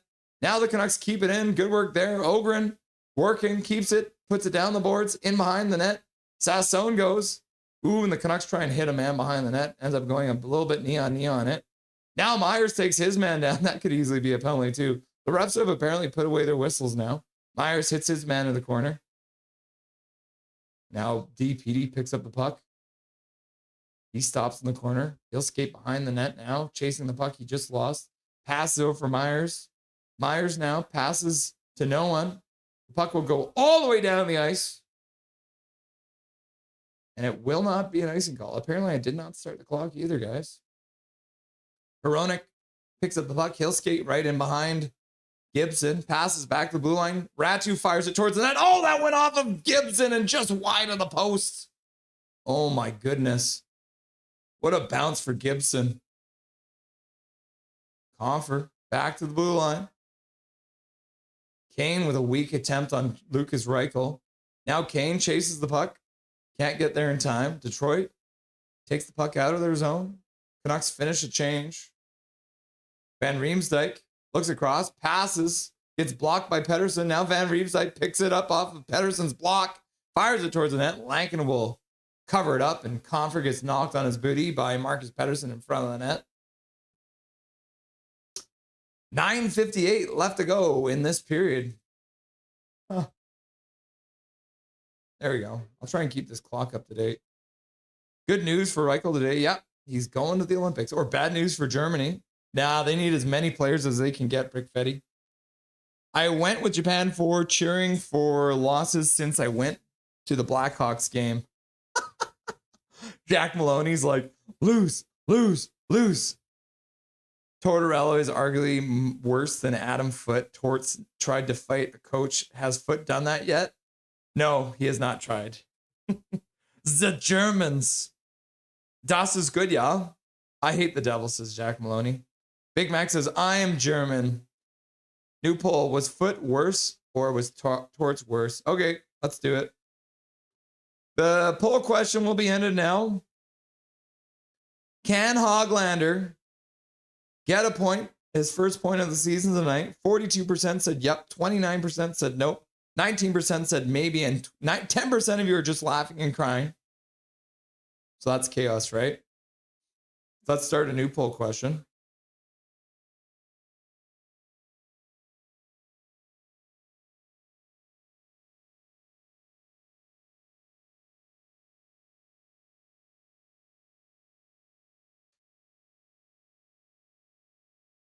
Torts, Foote,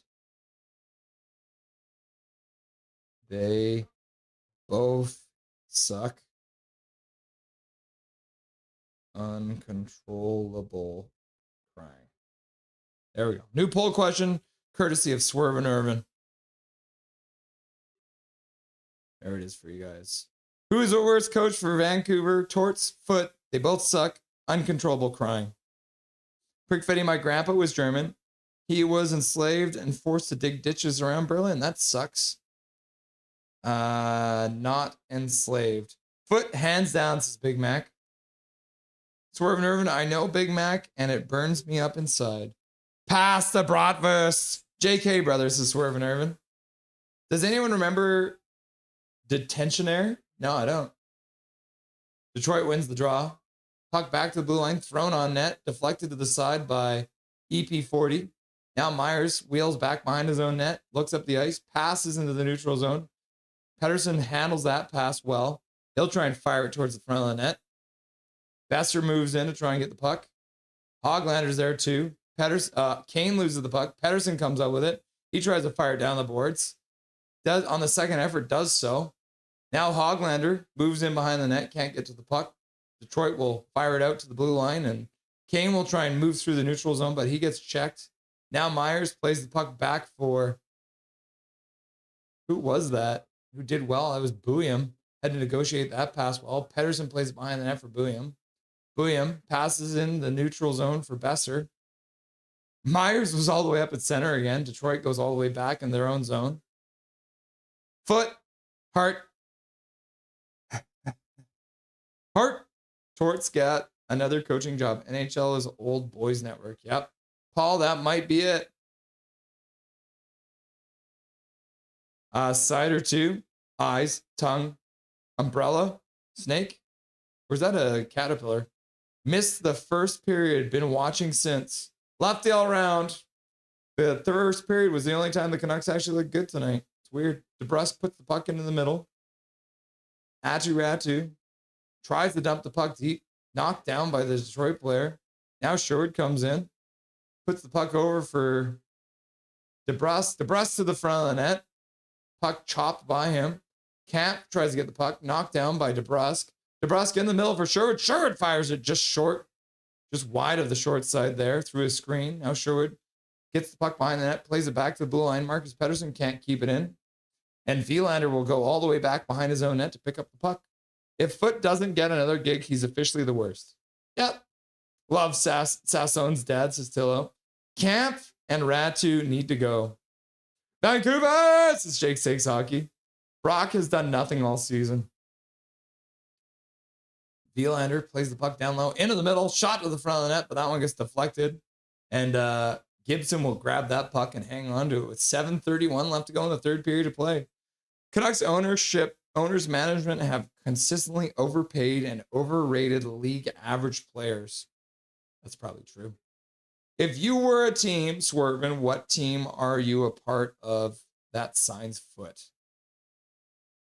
Probably no one, right? Callum McKenzie. Canucks go, Canucks go, Canucks go. Wave! Wave! Lucas Wright is here. What's up, Lucas Wright? I just wish the Canucks would call this an official rebuild, cut the crap about the hybrid retail and go all in. This would be more palatable if we were just supposed to be openly terrible. Lucas, you're right. They will never tell us what's going on. They don't tell us about injuries. They don't tell us about rebuilds. They don't tell us about lineups. Lucas Wright, you're onto something, my dude. Welcome to the stream. I wouldn't even hire Adam Foote to coach my beer league team, dog.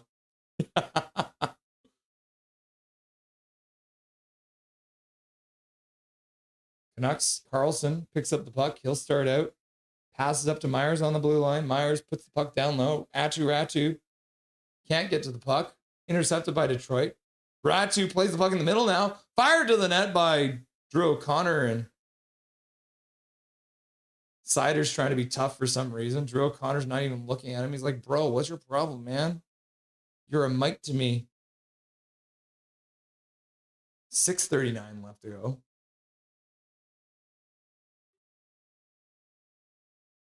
Start the clock, Rusty. What are you doing with your life? Coach Foote like Camp more than Carlson. Yep. Brock Floater. Yeah. Good boy, Swervin, says Big Mac. End of the line. End of the line. End of the line. Camp is doing more than what he's being paid for. Ratu wins the draw. Firing it through the crease from the blue line. Hronek throws the puck around the boards, comes back for Boehm. Boehm throws it towards the front of the net. Deflects just wide. Try to wrap around. Drew O'Connor jams the puck towards the front of the net. Can't finish it off. Detroit will skate out. Van Riemsdyk will dump the puck deep into the Canucks corner. Hronek gets to it. Tries to get the puck. He does work it up the boards a little bit, but the Detroit Red Wings will throw it back behind the net. Raymond plays the puck behind the net. Boehm chases his man. Puck down behind. Hronek picks it up there. Now he'll play it behind for Boehm. Boehm throws it off the boards out to the neutral zone. Drew O'Connor plays in the middle. Canucks should try and change right now. Boehm had to take the puck. Vilander with some space now because Detroit was changing. He'll play it behind the net. Comes back up the boards, unfortunately. Kept into the blue line. Chopped towards the front of the net. Hoglander in front was trying to collect that puck. Detroit plays the puck all the way down the ice, and that's going to be an icing call against Detroit. What are the rules? Isildur. Rick Fetty. I don't want to see Big Mac, but Scarta O'Neill gets fired this season in Winnipeg, so there's a chance we pick up Foot. Can you imagine Big Mac and Prick Fetty? That would be so funny. I did hire Bruce Boudreau once. Oh, yeah. Did you do it for a cameo? That's funny. Isildur on Cameo. That's what it was. Isildur's like, Canucks trying to dig the puck out. Pettersson comes up with it. He plays it off the boards back to the blue line. Vilander plays it down the boards. In behind for Hoglander. Hoglander in the corner. Spins. Puts it out front for Besser. Besser gets a shot off, and that goes off of a stick and out of play with 5:08 left to go in the third period of play. So good work by Hoglander to work it out for Besser. Jason J in the chat. All you guys blaming the coach. What the players shouldn't they take some accountability? They should, Jason J. You're right. But Adam Foote deserves a lot of the credit for the losses too. Adam Foote's line deployment has been absolute crap. What's up, Duncan? Duncan's in that. Hey, Russ, old Duncan is here. How's it going, my dude? Welcome back to the stream, Duncan. Always good to see you, my guy. How you doing today? The Saints is here too. The Sherwood grumpy face shtick is getting old. Time to go. The Saints is just ready to trade him right now. What's up, the Saints? Nice to see you, my guy.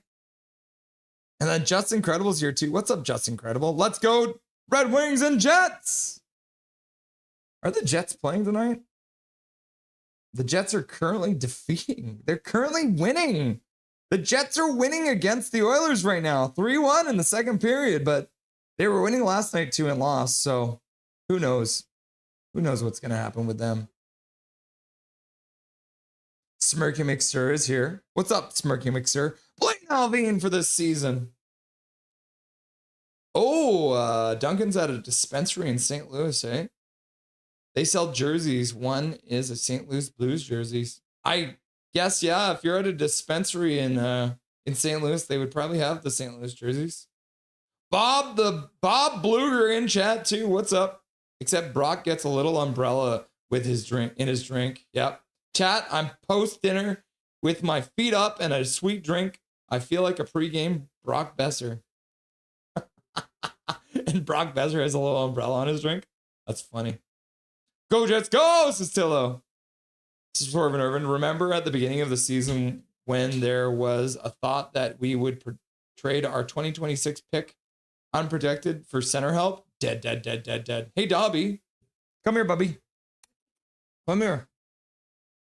Come here. Oh, you having a nice time with your mommy out there? Was he a good boy? Oh, lazy Dobby. He's tired from daycare, huh? Oh, the Canucks have pulled the goalie with 5 minutes left. This should go well. Oh, they gave the puck away to Detroit. Oh, I hope Dobby makes you guys feel better. Oh, yes. He is so sweet. He loves you guys so much. He's like, hello, chat. I love you, but I love my mommy more. Yeah. Oh, yes. He is so pooped. Look at him. He's just chilling. 4:20 left to go in the third period. Canucks control with the empty net. Puck gets blocked. Comes out to the neutral zone. Oh, yes. What a sweet boy, huh?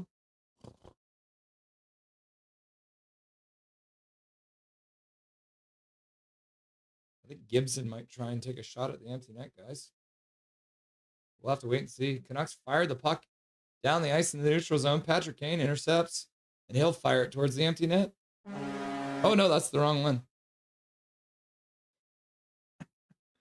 There you go. Patrick Kane with a goal. And let me guess, it's like his 500th of his entire career, right? Because he scored 2 tonight. Look at how chill he is right now, huh?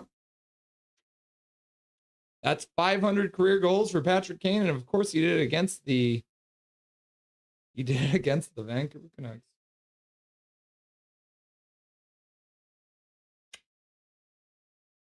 He is such a pooped puppy. Look at him. Look at this nice boy, huh?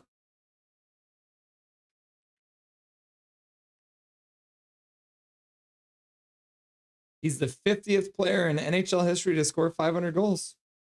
Look at that. Can you believe that, Dobby? You were too young to see Patrick Kane beating up on the Canucks back in the day. Oh, yes, you're so sweet, huh?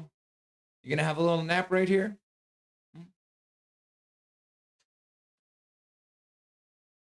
Okay. Okay, here we go. Let's get Dobby a treat, eh? What do you think, Dobby? The Canucks only scored one goal. I don't think they're going to score again. So let's get you another one.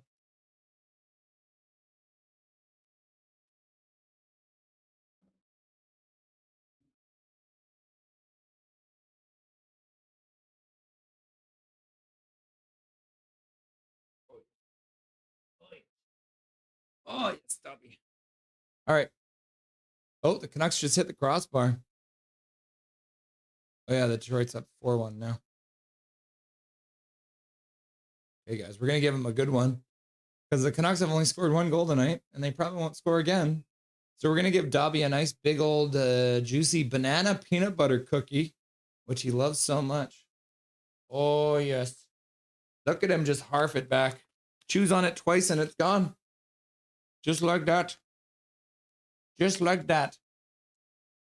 Oh, yes, you're so sweet, huh? Yeah. Oh, yes. Okay, there you go, Dobbers. Go hang out.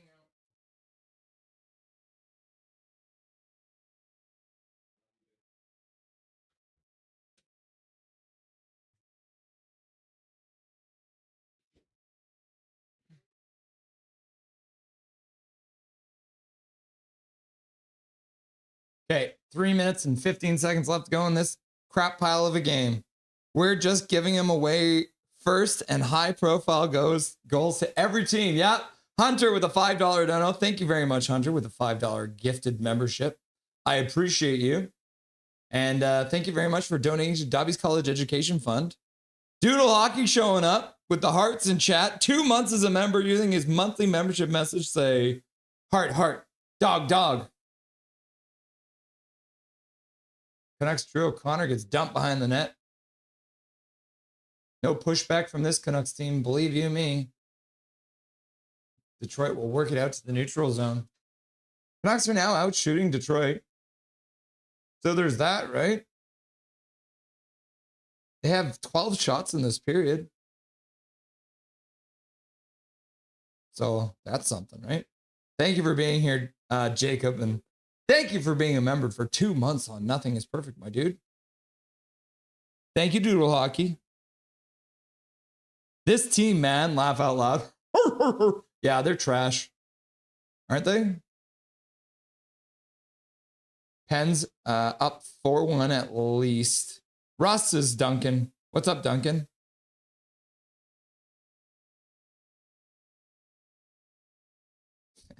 Canucks get scored on again. Lucas Raymond now scores to make it 5-1 because Detroit just wants to rub it in even more. No joke, I literally fell asleep on my couch the last 20 minutes, missed the entire period, laughing and crying. Well, let me tell you, Jacob, you did not miss much because this Canucks team is an absolute joke of a team right now. They have fallen to pieces. Oh my goodness, who was that? Was that Kiefer Sherwood? Kiefer Sherwood falls. He just catches the net, falls, gives it to Lucas Raymond, and Raymond comes in, clean breakaway, puts it right through.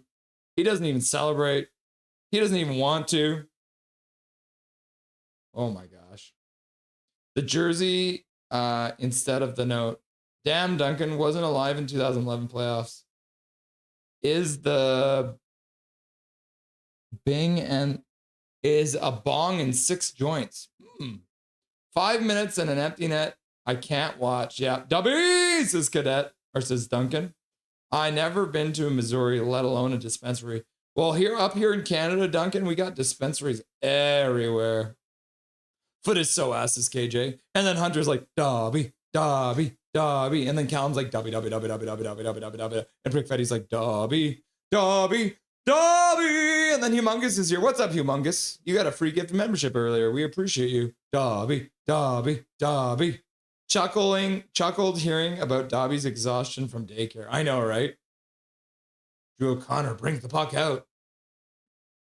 Fires the puck wide and off the end boards. Holy puck.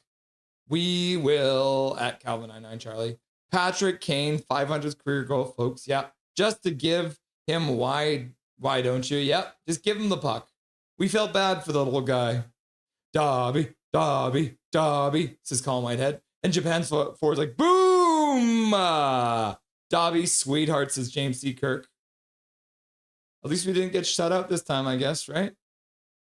Anyone see the jersey description? Congrats, Showtime on goal number 500. And Coach Rob Lilly is just like, Coach, Canucks just said, let's give Kane that 500. Laughing and crying, laughing and crying. And that'll do it. Canucks lose and give their old nemesis, Patrick Kane, a 500th goal of his career. All right. Let's get Dustin on the line. Scrofford's here. Dobby looking majestic. Yeah, he sure does, doesn't he? I gave him a bath yesterday after daycare, too. 5th loss in a row. No regulation wins in 9. Yeah, it's a bong and 6 joints. But what a joke, says James T. Kirk. Yeah, let's get Dustin on the line. I don't want to be alone anymore. I'm sad and unhappy.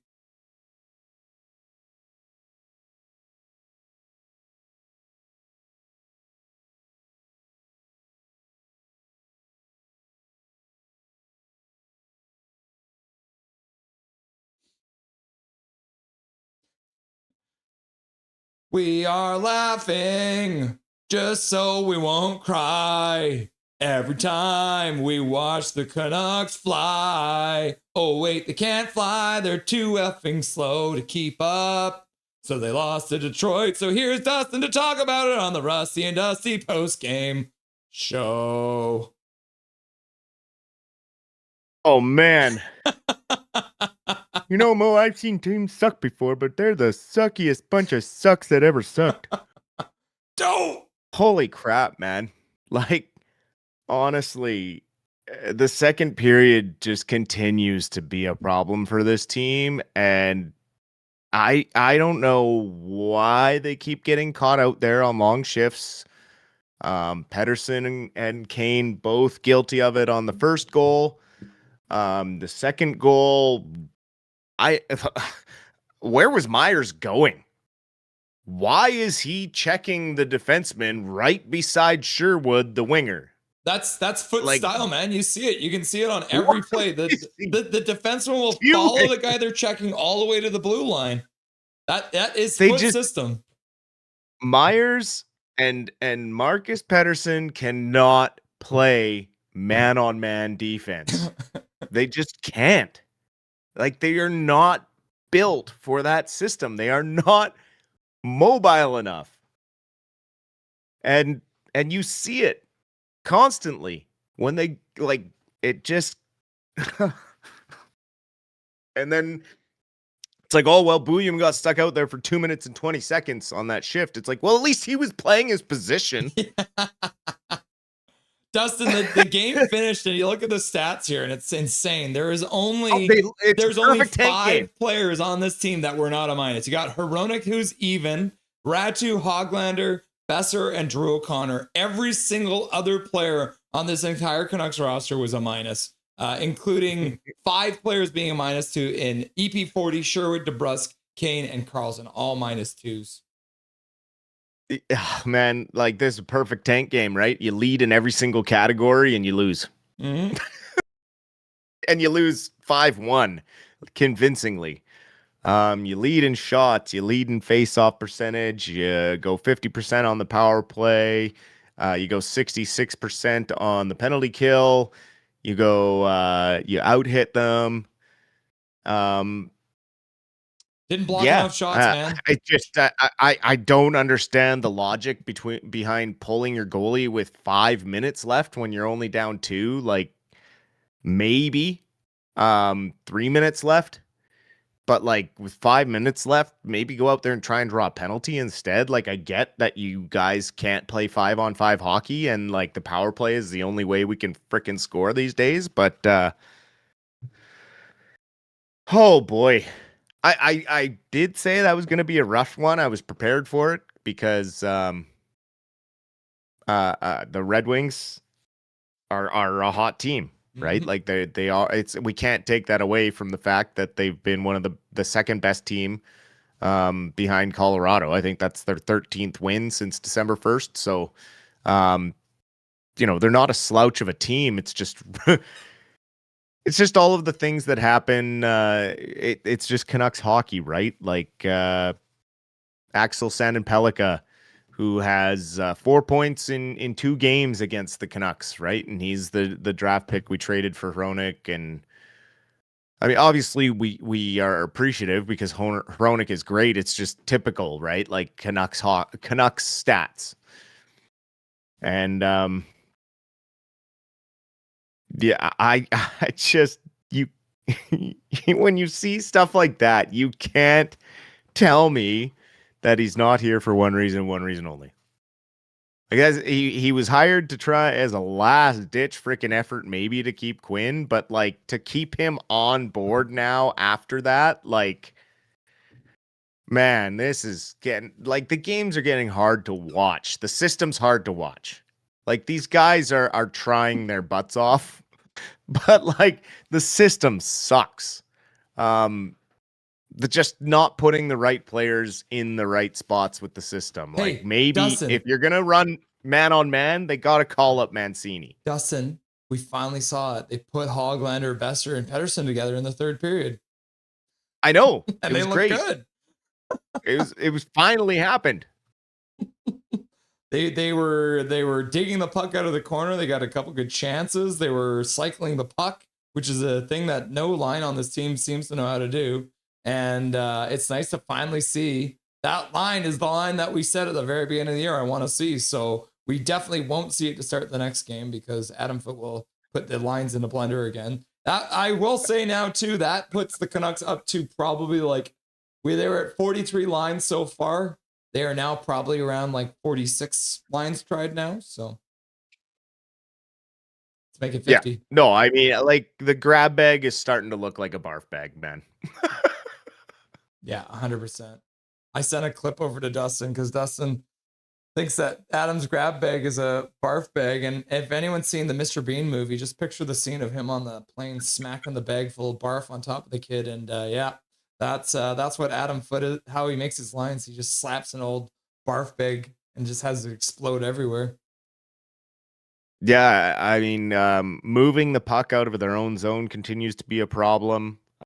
And in the second period, I guess that maybe contributes to the trade or the line change issues. But I mean, at some point, the coaches got to be aware of how long guys are out on the ice. Like most good coaches will tell you, they have a relative handle of time on ice and like when to get guys off the ice. And you got to work as a team to get guys out of there. If they're getting stuck out there for 2 minutes plus, right? Like at some point, just holler at your forwards, get it effing deep. Like there's no communication, I think, and that's one thing that I really hate. Like we don't hear any comments coming from the bench. We don't hear the coaches like communicating with the team on ice. There's a lot of talk in between whistles and stoppages and talk with guys on the bench, but man, it just looks so disorganized and guys are still looking lost out there. And it's like, I mean, it's going to be the whole year like that. If Foote's here for the year, I mean, this is what we're going to get, whether we're healthy or not. It's going to be tough to watch. Yeah, Zeev Buium's 2-minute and 23-second shift is the longest shift. I would like to say I'm just looking through the time on ice, and the majority of the players are at about 46 seconds on average, 50 seconds on average. So across the board. So now that I look at that, it's starting to think maybe Zeev Buium is struggling to get off the ice, especially on that far side, because he does play on the. He's playing with Tyler Myers too. So maybe that makes it difficult for him to get off the ice too. But that's a couple games in a row now that Zeev Buium has gotten caught out there. And coming from a defenseman like yourself, is there anything that you can say to like Zeev Buium to help him figure out how he can get off the ice in a more timely fashion? Well, in the second period, it's your forwards, right? They got to get it deep and get a bit of control. If you're the far side rear D man in the second period, like it's on the forwards to get it in deep to get you that chance to get off. If they can't get it deep, you're either there is like you can communicate with the defender to swap sides so you can get closer to the bench and play the close side if we're rushing up the ice. Like there are ways, but again, it's communication. He's new to the team, being put in spots further, being relied on for more heavy minutes than he has been. Obviously, in his young career, he is a rookie. Let's not forget that Zeev Buyum is a rookie in the NHL. He's considered a rookie. This is his first full season. So we got to cut him slack when he makes some mistakes like that. But, we did see Elias Pettersson and Evander Kane get caught out there for the one shift in the second period there, whereas like, what was it? Goal against minute 23, I think. And a penalty against on the same shift. So you just can't be having that happen, right, in the second period. And if they're not being communicated that they've been out there for too long, that's where I say, like, the bench has got to be like, hey, guys, change it up. Like, let's go. It's too far into the season for it to happen as consistently as it does. It seems to be a night after night occurrence. And to me, at this point, it becomes a communication issue. Yeah, 100%. It's starting to feel like maybe the man running the bench doesn't know what he's doing, and I'm just playing that one for the goal visualizer for everyone can see. So it looks like they were trying to get back to the bench, and then both Pettersson and Kane tried to check number 44 late, who ends up scoring. So Sandin Pellikka ends up getting a goal because neither Pettersson or Kane can get there in time because they got tired legs. So it is what it is, I guess. Yep. And a turnover from Pettersson in the offensive zone, right? Yeah. Like at the end of a shift. Patrick Kane getting his 500th goal. He's the 50th player in NHL history to do it. Has been torturing the Canucks for years and has decided to do it more. What do you have to say about Patrick Kane as a player who's probably one of the best American players of all time? Just consistent scorer year after year, right? And still doing it at an advanced age. In NHL terms, avoided serious injury for the most part in his career. Now that he's older, has had some issues staying in the lineup, but when he is in the lineup, continues to be a dynamic player that moves the needle anytime he's there. He's a scoring threat. He's got such a quick release and such a deceptive release because you don't know if he's going to stick handle around you, shoot it around you, or pass it around you. So anytime he has the puck on his stick in the offensive zone is dangerous. And he continues to be elusive too. Like he's hard to finish a body check on. He's difficult to check at the best of times. And it just hasn't changed, right? Just a consistent star player from beginning to end of career, whenever that may be. And kudos to him being the 50th player to reach that milestone and, well earned. Yeah. I'm just looking at the ice time too. It actually is funny because Zeev Buyum, our rookie defender, ends up with the high minutes for the entire team. 23 minutes and 38 seconds for the defense. And then Tyler Myers, too. I was talking with Jake Stakes Hockey in the second intermission, talking about how Myers was already at 16 minutes. Myers only got just over 3 minutes of ice time in that third period. So what does that tell you about, what does that tell you about Adam Foote's deployment of a veteran player who, I guess maybe he doesn't trust in the third period? Or was it just that the game was out of hand, so he's just trying to spread out the minutes? I really couldn't tell you anymore, man. Like, as much as Foote grabs at straws to make his lineup, I'm at the point where we're kind of grabbing at straws to decipher what Foote is doing on any given night. It just doesn't make a lot of sense. I mean, if you don't trust him, then get him out of the lineup. If he's too tired to play your system, then you either need to get him out of your system or change it up for when him and Marcus Pettersson are on the ice. When those two are on the ice, you play zone defense. When the young guys are on the ice that are mobile, you play man on man. Like it doesn't see, you don't have to run the exact same system with every defense pairing. Like not every single defenseman can play man-on-man coverage. Like they just can't. Not every defenseman is a skater like Quinn Hughes. You remember when we started the year and Adam Foote's like, we're going to be adaptable. We got to play differently against different teams. We're going to be adaptable. And then they play the exact same game plan against every single team. Apparently he meant changing the lines every night. We're going to practice with these lines. We're going to play with these lines. You can't have the same lines at practice. We're not practicing. Why would you have the same lines at practice you have in the game? That doesn't make any sense. Trying to win games with your good lines. Doesn't make any sense to me. I'm trying to fake everyone out. They're going to think that I have these lines and we'll start these lines. It'll totally throw off the other team. Yeah. Get my tinfoil No, hat but on. that is his mentality too. Like, oh, the media's at our practice. We better change it up in the game. Oh man. Yeah, there is definitely an aspect of Foot where I think he's trying to like manipulate the media, but he's not good at it because I think he's horrible at it. Yeah, I don't know what he's trying to pull. Like he thinks he's smarter than everyone. And it all came out the other day when we were talking about him chirping Trevor Beggs on, oh, you never played at a high level. It's like, shut up, Foot. You might have played at a high level, but I'm sure Trevor Beggs would probably be a better coach of this team right now than you are. Shout out to Beggsy. And I mean, it's just the thing about star defensemen is you're only good as the partner that allows you to be a star, right? So as much as Adam Foote was a Hall of Famer, he always had a defensive partner out there helping him out. So, man, he just continues to baffle me with the things he decides to say in public and the things he doesn't decide to say in public. Also, the things that the media for this team decides to create a story on or doesn't. It's like, no wonder some of these guys get frustrated. Yeah.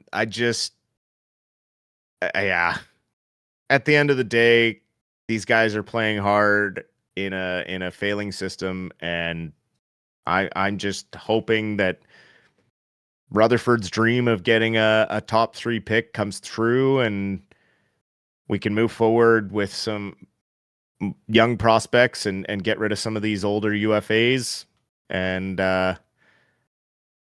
go from there, man. I just and I hope to God that the plan is to promote Manny, and that's how they got him to take his option for next year.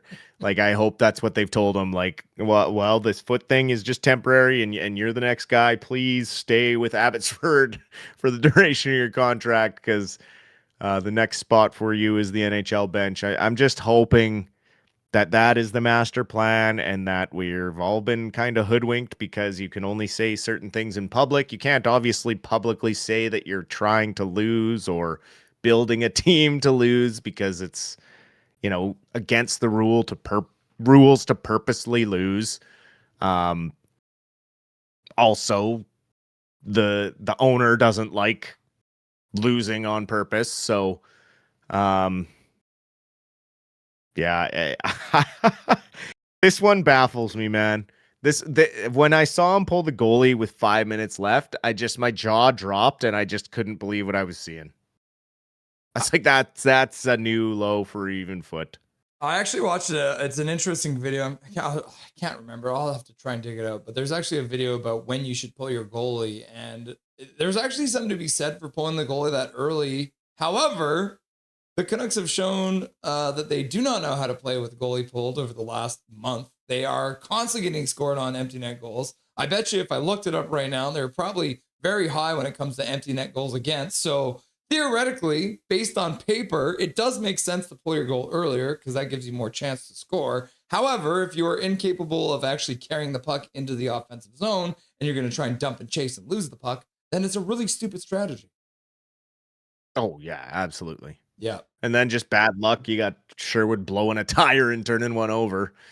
And it's just poor bastard. Listen, I can get an assist on this goal and I'll look really good. So maybe Detroit will send a first-round pick for me.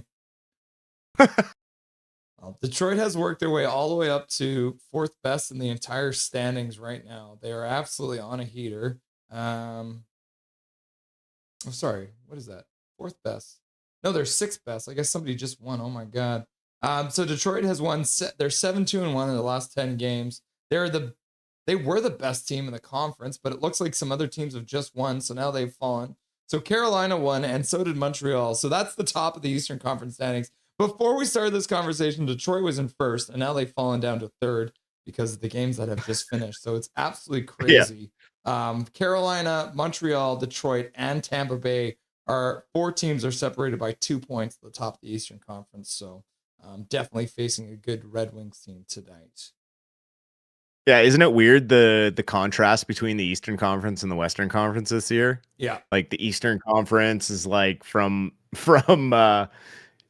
one spot out of the wild card all the way to like first spot is 6 points. Yeah.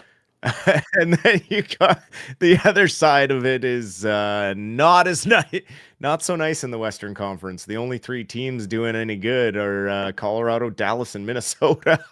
Yeah, there's a 10 point. The only teams above 50 points, Yeah. man. Like it's crazy. Yeah, and even just the other thing, right? You look at the division for the Pacific Division, and I think it was as of last night there was finally a team. Yeah, the Edmonton Oilers are finally at an even. Every single other team in the Pacific Division is currently a minus. Dustin, I really don't want to talk about the Abbotsford Canucks game against the Bakersfield Condors because it was an absolute blowout again. They were down 8 guys. Like some of the guys that were playing this game, Phip Wah, Ravinskis, Okabe, Poisson, Josh Bloom. These are all guys who should be in the ECHL, but they were playing for Abbotsford. So I'm just gonna blow it out of the water. The Canucks lost 4-1. They at least had a full lineup that night, though.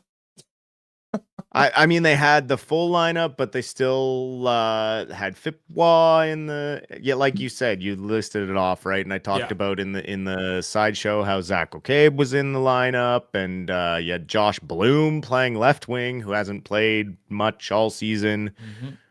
Cooper Walker was in this game. Just a lot of guys who have not played much hockey, and they just got. I mean, again, they outshot Bakersfield again, but just unable to have a good first period. Condors got out to 3-0 lead. They got a power play goal in the second, and then nothing until the third when the Condors buried an empty netter against our baby Canucks as well. The Chase Wouters, the Abby Canucks have been having a hard time with that. Chase Wouters trying to will his team to victory. I think he got 3 goals in 2 games against the Condors. So, and I was going to say, luckily we see the Condors again, but I don't want to see the Condors again, but the Canucks will play them again, probably another 8 times before the end of the season. So it won't be the last time we see the baby Oilers. Nope. Won't be the last time. I mean, the AHL is weird, right? Like they play their division a lot. I think it's 5 times or 6 times. At least minimum. So, I think it's even more than that, man. It's got to be more than that. Oh, they play some I of feel like it's like the very local ones. Like they'll play Calgary like 10 times. It's crazy. Yeah, exactly. So, and then they'll go on a random Eastern road trip and stuff like that. But yeah, and then just tough. It's the tough same when you teams lose every year. that. When you lose that many players out of nowhere, it's really hard to pivot when you got 2 games in a row. And you only had a small chunk of people to pull from to bring into the lineup. So, just as rough as it is for Vancouver, it's just as rough for the Abbey Canucks. Yeah. Dustin, is there anything you want to say to chat before I let you go? The Winnipeg Jets currently leading the Edmonton Oilers going into the 3rd period. So let's go Jets go. We cross our fingers for a big Jets victory there to help push us closer to that ever so valuable 32nd place. We're all Jets fans now. I appreciate you guys hanging in there. And these losses are tough. It's tough hockey right now. We're going to do our best to look for things the young guys are doing right. And we'll be here to continually bash foot for his ridiculous coaching, because you can't convince me that there's any sort of ability for him to get better at the NHL level. He needs to either go and learn more or just go away and be Rick Tockett's problem on defense. I don't care.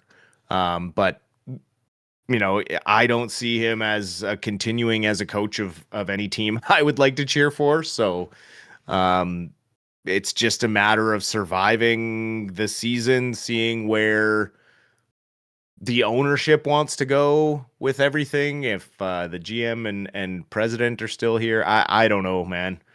But at least we're on the tail half of the season, so there's some positive. Yeah. No, finding the positive is in the fact that we don't have to watch too many of this team before the off season, where we can all get pumped up and think the Canucks will be good again.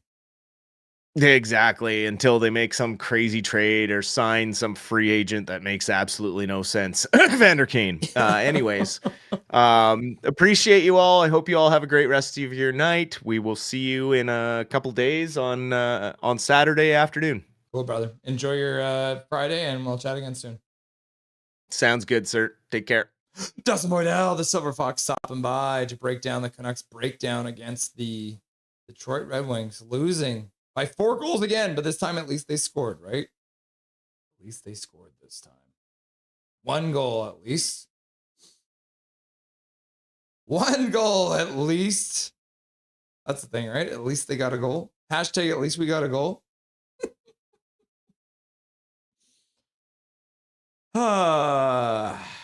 Hashtag at least we got a goal. We'll go with that instead of hashtag at least we got a point, because they didn't get a point. All right, let's finish this poll question. Who's worse? Who's the worst coach for Vancouver? Was it Foote, Torts? They both suck. Or uncontrollable crying? Diehards here. Drinks for the victories. GG Russell. Thanks for being here, Diehard. Congrats on your win. You guys are really good now. That's crazy. How did that happen? All right, there's the poll question finished up. Who is worse for coach for Vancouver? 44% of you say they both suck. And then 32% of you are saying Foote. Uncontrollable crying for 14%. And Torts only got 10% of the vote. So we're saying Foote overall. And then both of them. It's either both or Foote. Let's have a look at the donos as well tonight. Started off with Tor using his monthly membership message to say, Dusty is more talented than Tate McRae and should be the Canucks Canadian icon dating Jack Hughes. $2 dono coming in from the real Eric Hunter. Big hog for 2 points tonight. Donnie Bluebone, $2 as well. We can just buy hog points. Here's 2 more. Yeah, if only he got 4 points tonight. He did not get a point tonight. Mohammed, let's go Canucks. $2 dono. Blue, green, white. Blue, green, white. And then Eric Hunter with a gifted membership for the Canucks goal. Thank you, Eric Hunter. Thomas with a $2 dono to say, hey, you. And then Massively Major with a gifted membership as well for the Canucks goal. The real Eric Hunter with a $5 dono. We are just giving away first and a higher goal and high profile goals to every team. Yep, that's what we do. Gretzky scored his record-breaking one against us. It's a very common thing. And then Doodle Hockey, Jacob using his monthly membership message to say heart, heart, dog, dog. There it is. Thank you, everyone, for your donations tonight. We appreciate you. For some reason, I've decided to do another double header of Canucks hockey because there is 2 Canucks games on Saturday. So as we mentioned, the Canucks will be playing against the Zach's team, the Toronto Maple Leafs. So we will be airing the Toronto Maple Leafs game at 4:00. So we'll be live for that one. Immediately followed by the Abbey Canucks, and they will be playing on Saturday as well against the Calgary Wranglers. So we'll be having both those games. So like I said, we'll be live again on Saturday at 4:00 for the Maple Leafs game, followed immediately by the Abbotsford Canucks versus the Calgary Wranglers. So hopefully we can have some fun that night.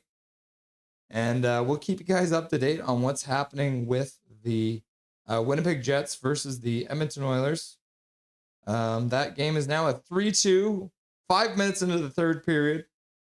So the Jets trying to hang on. They only have 14 shots so far in this game, so we'll see what happens. Who knows? If the Winnipeg Jets can manage to hang on for that win, they will pass the Canucks in the standings because they have played one less game. So they will have 37 points. They will jump over the Canucks if they win in regulation tonight. I believe it has to be in regulation. Back to the bar.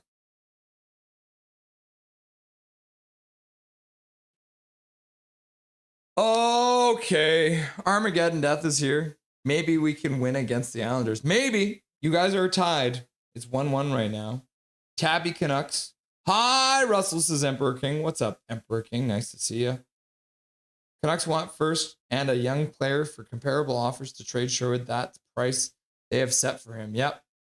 Crabby Canucks. Flabby Canucks. Flabby Canucks, eh? Zach. Yeah, we get to watch Zach's team beat up on our team on the weekend. Universal Habs. I don't think the Panthers like playing us, and you're welcome, happy Sabres fan. We beat them for you. Laughing and crying. What's up, Universal Habs? Nice to see you. Kane Surge is here too. Made the Devils fan even worse, laughing and crying. Yeah. Yeah, the Devils are having a hard time. What was the final score now? Yeah. So the Canadians beating the Panthers 6-2. The Happy Sabres beating the Rangers 5-2. The Maple Leafs defeating the Flyers 2-1 in overtime. And the Penguins beating up on the Devils too. Kane Surge too. Look, you beat up on Dark Fear. That's crazy, right? Poor Dark Fear. That's how. So yeah, Montreal and Hurricanes won. That's how they jumped over top of Detroit. So that's a race at the top of the standings there. Prick Fetty's like Silver Fox. Mohammed losing stings, but the logo stands for hope and fight. Proud to be a Canucks fan with all of you. Proud to share these moments with Russell and this amazing group. Thank you, Russell, and everyone. Thank you, Mohammed, for being here, my dude. It's always nice to have you. Deadly Flames like GG, Jimmy. Did the Flames beat the... yeah, GG, Jimmy. Where are you, Deadly Flames? We beat you. Yep. Final score, 4-1. The Bruins defeat the Flames. Mastery Major, Rusty and Dusty. Rangers need Sherwood. Yes, come on. That's what I want. That's all I want right now. Happy Sabres fan. There he is. Night, Russell. Sabres beat JT Miller and the Rangers. Thank you. We'd love to see it. Hey, Connor Cahill. At Dusty, I guess we should have expected Rutherford and Alvin to reach their expiry date, just like they did in Pittsburgh. Do you agree they have? I do not agree. I'm sorry I did not ask Dustin this, but I don't think they have. They will not be fired. They are gonna be making the decisions this summer. Mark my words. I say Foote is more likely to be fired than the boys on top. But the kid's a superstar, so big ticket in town. Canucks won't get that. He will probably re-sign with Vancouver. Vancouver! Just like Brock Besser, 3 years, max, $3.8 million per for Sherwood. Resign! He already said they are way too far apart. He wants $5 million, plus they offered him 4x4. Yeah. Pump up the volume! So I am not far off from what I said about Sherwood's contract. They should be sitting Sherwood immediately. Everyone knows the dice are loaded. What an ugly game. Lankinen was so good last season. Yep. But but Sherwood wants $5 million plus AAV. Canucks won't pay him that. Baby Bell. Now in the wild card, we are behind you, Capitals OV fan. Wow. Look at that. They jumped over him. Look at they're tied with 50 points. It's crazy. You're too close to me in the standings, says Capital Lovies fans. Sherwood wouldn't get $5 million per season from any GM in the league for a long term. Lefty all around, you never know. People might get desperate. All right, everyone. Like I said, we'll be live again on Saturday for the Maple Leafs versus the Canucks, and then the Wranglers versus the Canucks. So it's going to be another doubleheader because apparently I like pain. In the meantime, remember that my name is Russell Holiday. This is Nothing is Perfect. And make sure you make good choices.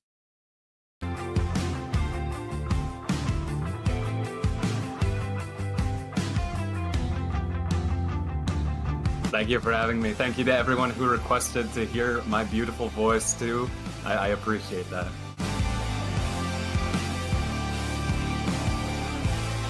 How you doing tonight? Doing good.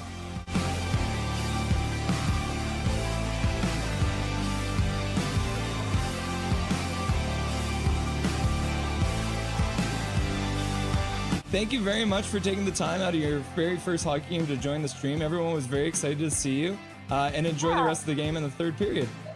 Yeah, thank you so much. Bye-bye, guys.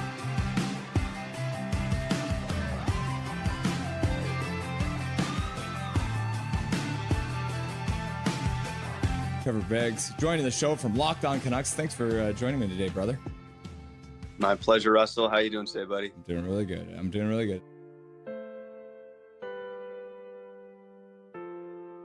Hey, buddy, what an intro. Thanks, man. Hey, no problem. It's nice to see you again. It's been a while. Dude, absolutely. Yeah, those late nights, early mornings. Yeah, weird they were times. rough. We are excited to welcome Dave Hall to the show. Welcome, my man. Hey, thanks for having me today. I'm excited to be on. We're excited to welcome to the show Larry Fisher. Thanks for having me, Russell. Looking forward to talking lots of hockey.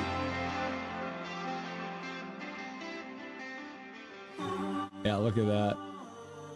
Look at this man. He's wearing his Canucks jersey at a Montreal game. You'll love to see it.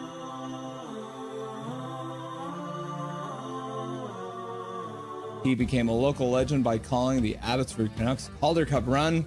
We are very happy to welcome Brandon Assel to the show. How's it going, brother? Russell, I'm doing well. Thanks a lot for having me on. I'd like to introduce to Nothing is Perfect, Mr. Zach Nolan. Thank you so much for having me. Ah, it's great to have you.